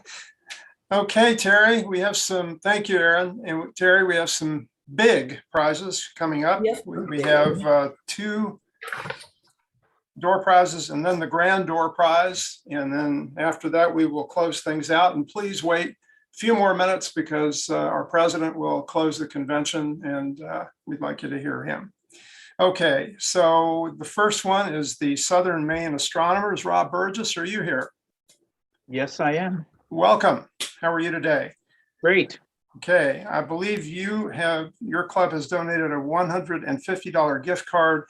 It was from a local shop, and I don't think we have the name of it. No, it's actually OPT. OPT, okay. I think that was from an earlier email when we were communicating earlier. An OPT gift card, and we're going to draw the number, and then I'll have you talk about your club a little bit, okay? Thanks. Okay, so Terry, am I going to have to do this the hard way again? Yeah, hold on one second. I don't know why I keep closing this. 1 second, please. Okay. 827, okay. All right, let's try that again. And the number will be 255. Thank you. Okay, I'll Yep. stop. I'll Yep. stop sharing. And Rob, tell us about Southern Maine Astronomers. Great, thank you. Let's see if I can get this up and going. Yeah.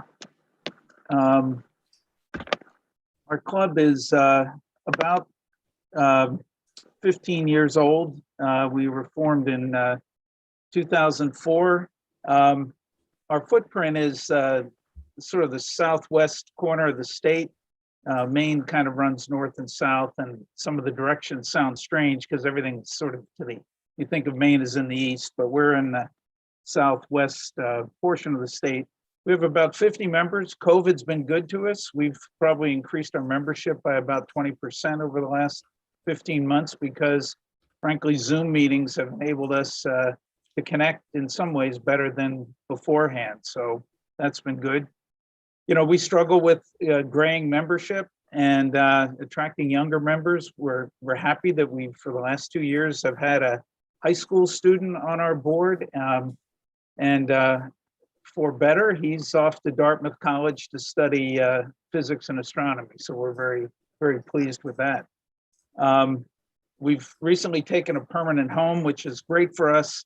We're really trying to move the club from more of an armchair group to an action group, but you know that comes with its own challenges. And this convention, by the way, has been great in highlighting some of those things, and we have really benefited from the programs and are grateful to the league for what a great program this has been. We're proud that 2 of our members had APOD images selected in 2020, which was a great accomplishment for us.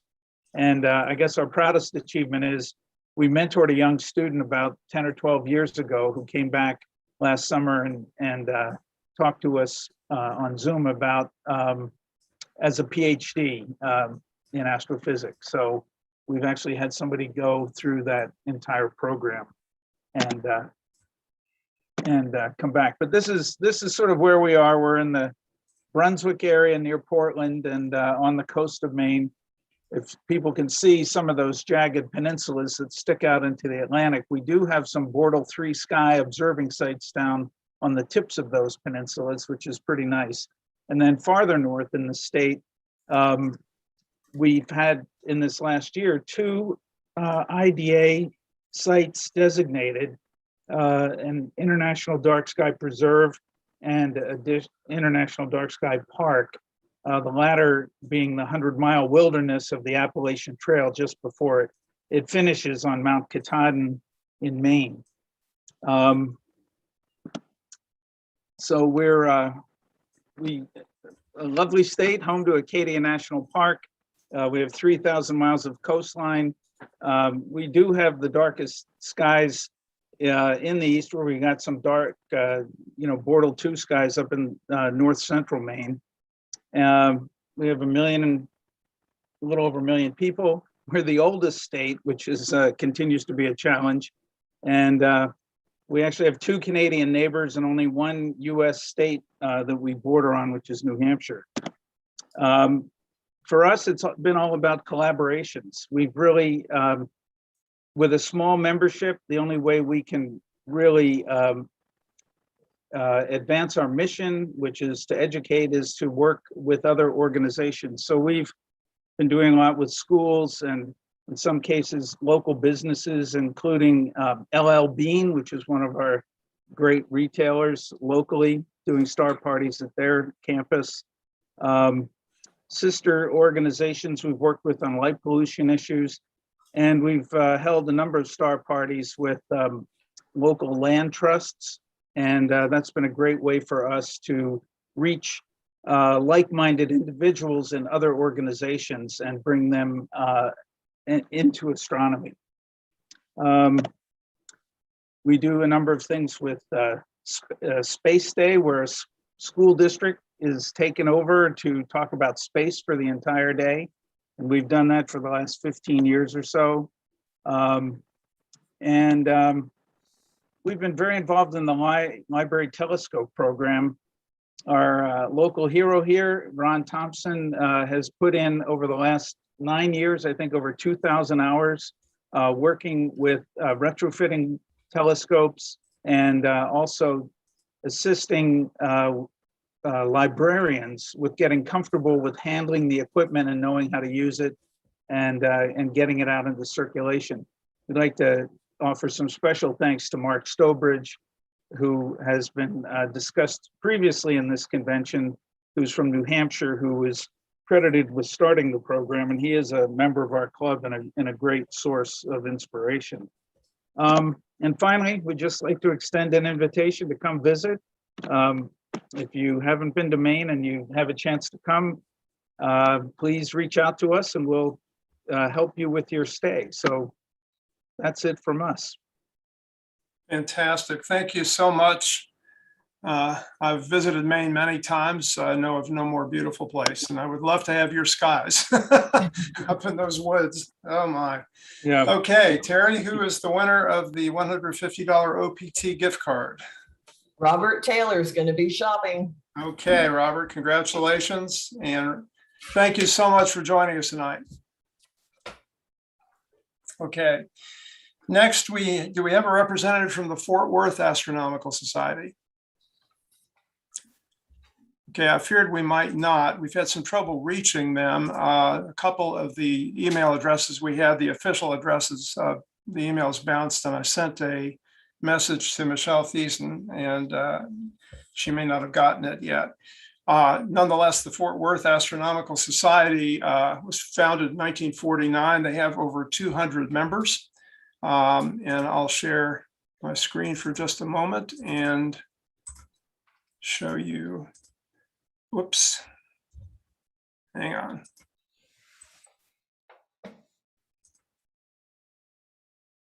Okay, let's see what's going to happen here. Okay, we'll do it the hard way. Well, it's freezing up for some reason. I won't be able to show that. So let me stop share. It was just a picture of their web page, but they have that. I've got it up right now. Oh, do you? Okay. Yep.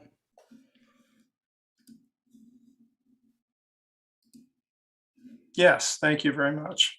Mm-hmm. And the Fort Worth Astronomical Society has generously donated a $200 astronomics gift card that we will be giving out. And Terry, I will draw the number now. Okay, we're going to need to take that down so I can share screen and do the number generator. And it's number 731. Okay. We're coming up on the big one, folks. Hang on. And by the way, everyone's name goes back in the hat for the grand door prize. 731 is Nancy Vogelar. Congratulations, Nancy. You have a big shopping day coming with astronomics. Okay, we are now, I'll stop sharing. I'm going to turn this over to Scott Roberts, the 30-year benefactor of this organization, who's helped us so much with this convention, with NIA and so many other things, has provided an Explorer First Light 127 millimeter MacCast on a Twilight 1 mount, the value of $750. This is the grand door prize. Scott, you want to talk about it a little bit? Well, it's a 5-inch Maxitov Cassegrain telescope. It comes with a red dot finder and a smartphone camera adapter. It's a 1900 millimeters focal length f/15, multi-coded optics. Is a great aperture for, starting to pick out some nice deep sky objects, but also with all that focal length, you got a lot of image scale for planets and small objects like planetary nebula and double stars, that type of thing. So compact, easy to carry around. It's on the Twilight 1 mount, which is a sturdy mount with so much controls in Alt and As. And so I think it had a retail value of $750. So we're proud to donate that. It's but I think that the real grand prize was all of the prizes that were given by all the constituent clubs of the Astronomical League. I've never seen anything like that before. And, I've been involved in many door prize giveaway programs over the decades. So I thought that was totally cool. I'm just, we're happy to be playing a small role in it, really. So. Well, thank you again, Scott, and we'll draw for that now. And again, this is everybody's back in the hat for this one. So it's 1 through 827. And are you ready, Terry? Yep, I'm ready.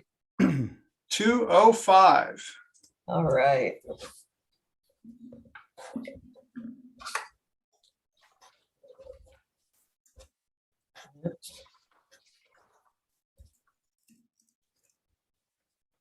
$205 is Gary Carter.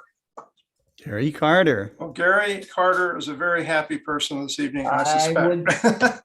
Congratulations. I think I feel the earth shaking. Yes, he may not know it, but we hope he does.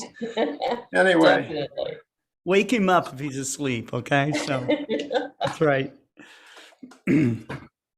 Well, folks, we're at the end of the line, and I'll turn it over to Terry in a moment, but I just want to say thank you to a bunch of people, to Carol, Orge, and Bill Dillon and Maynard Pittendray, who have the officers who supported us in this effort and funded us in this effort, to Don Nab, who did so much work on the website for us, to John Goss, who advertised it on all the social media that he controls and doing the pins for us, to all of our speakers, and of course to Scott for sitting there and doing all this work for us and making this convention absolutely hitchless. We had nobody frozen out. We had no computer problems. I'm just amazed. And thank you again for all you do for us.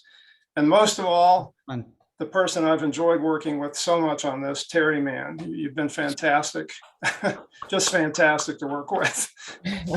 Thank you, Chuck. You have been the same. I think we have been in communication days and days every week. You have been a pleasure to work with. Everything has went so amazingly. And my thanks also to everybody that Chuck mentioned, but my thanks also to each and every club of the Astronomical League, to all of the clubs and individuals that donated door prizes. You guys have helped make ALCon super special this year. We could not have done it to this extreme without you, and we so appreciate each and every one of you. So thank you so much there. And my thanks to Scott Roberts. I have bugged Scott Roberts for quite a while now. We had to bounce quite a few things back and forth, and just everybody has worked so well together on this, from the league to the people we needed to contact to the clubs, and you too, Chuck. You have been amazing. Thank you so much. And amen to your comments about the clubs. Almost $10,000 in door prizes. You came through just fantastically. We really appreciate it. And now to close our convention, the president of the Astronomical League, Carol. Thank you, Chuck. What a feat. Who would have thought 2 years ago that we could pull off something like this? Back then, when we were considering canceling 2020, the ALCon for that year, and which we did eventually, about the same time, Scott approached the league and says, would you like to participate in this thing we're calling this Global Star Party? And the league said, we didn't know what he was talking about exactly, but we went on faith. We thought, well, why not? Let's jump in and see what happens. And we did. And thanks to Terry, who led that effort, the coordination with Scott, we got actively involved. And then we set up a once a month event called Astronomical League Live.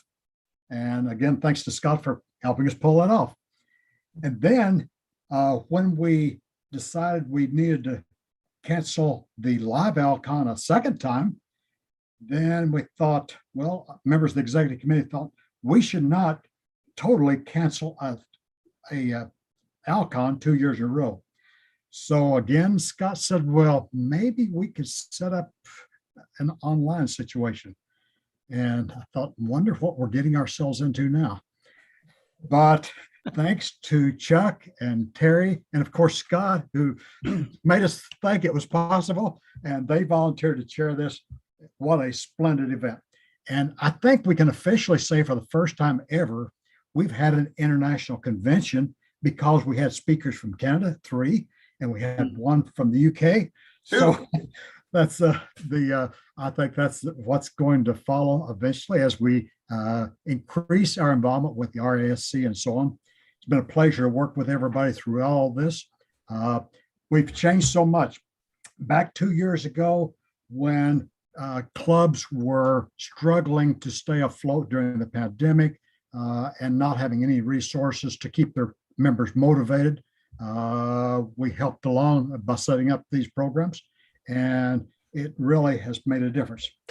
We've really set some new paradigms as far as the way the league operates, and I feel certain that going forward, it's going to be a totally different looking ALCon from here on, thanks to the good work of this one. And it's been a ton of work, but it's much appreciated. Also, I'd like to say thanks to all the volunteers. We've got hundreds of volunteers, a couple of hundred volunteers who are the unseen heroes, in addition to people who were actually at the convention. We appreciate all their efforts as well. And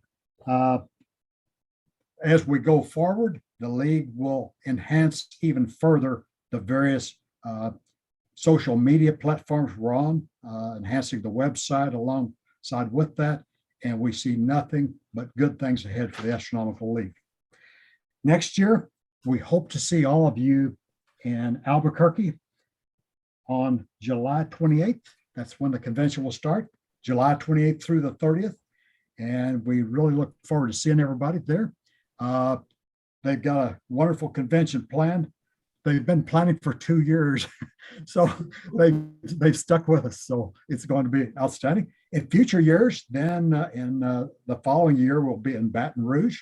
And after that, we are going to have the first official international convention will be in Toronto in 2024, and then back to Bryce Canyon in 2025.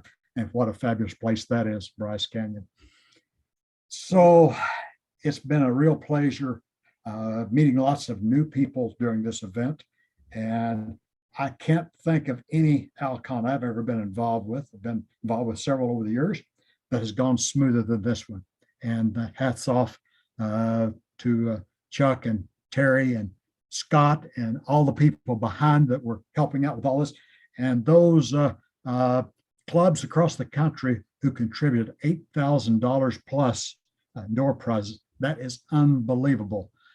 And as we go forward, seeing the pent-up demand for all things astronomical, as has been said earlier, our league membership is approaching 22,000 right now, and we hope to keep that growing. And a large part of that has been due to these electronic events such as this one, as well as the GSP and Astronomical League Live. And I really appreciate all everybody's done. And with that, we are officially done. I think Chuck and Terry and Scott all should take a day or two off and just kick back just a little bit before we get into any heavy lifting on anything else. So thanks again for everybody who has joined us during these 3 days. It's been fabulous, and we've set the bar very high. So we're going to have to really not let down too much because the bar is up there. Thank you and good night. And thanks for tuning in. Thanks, Carol. Good night, everybody. Good night, everybody. Night. Good night, everyone. Good night, everybody. I would like to say that I just have tomorrow off, but I don't really, because I'm getting ready for Global Star Party, which is Tuesday. It's our 59th. Hey, Chuck is going to be there with you. Chuck. Okay, good, Chuck. All right, that's great. We could talk a little bit about ALCon Virtual during the Global Star Party, because it's been really amazing. And it is the Astronomical League executives that made this so smooth. So So anyhow, we look forward to seeing you. And as our good friend Jack Horkheimer would always say, keep looking up and we'll see you. Thanks, Scott. Good night, everybody. Good night. Good night. Let's see.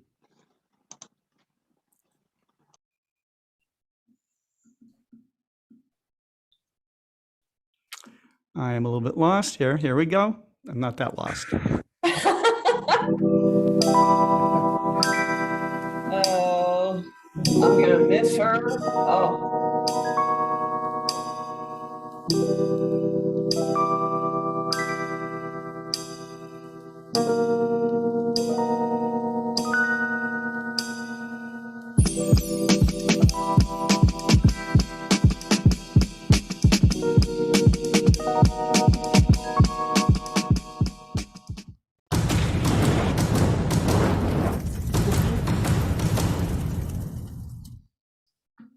He did my fire.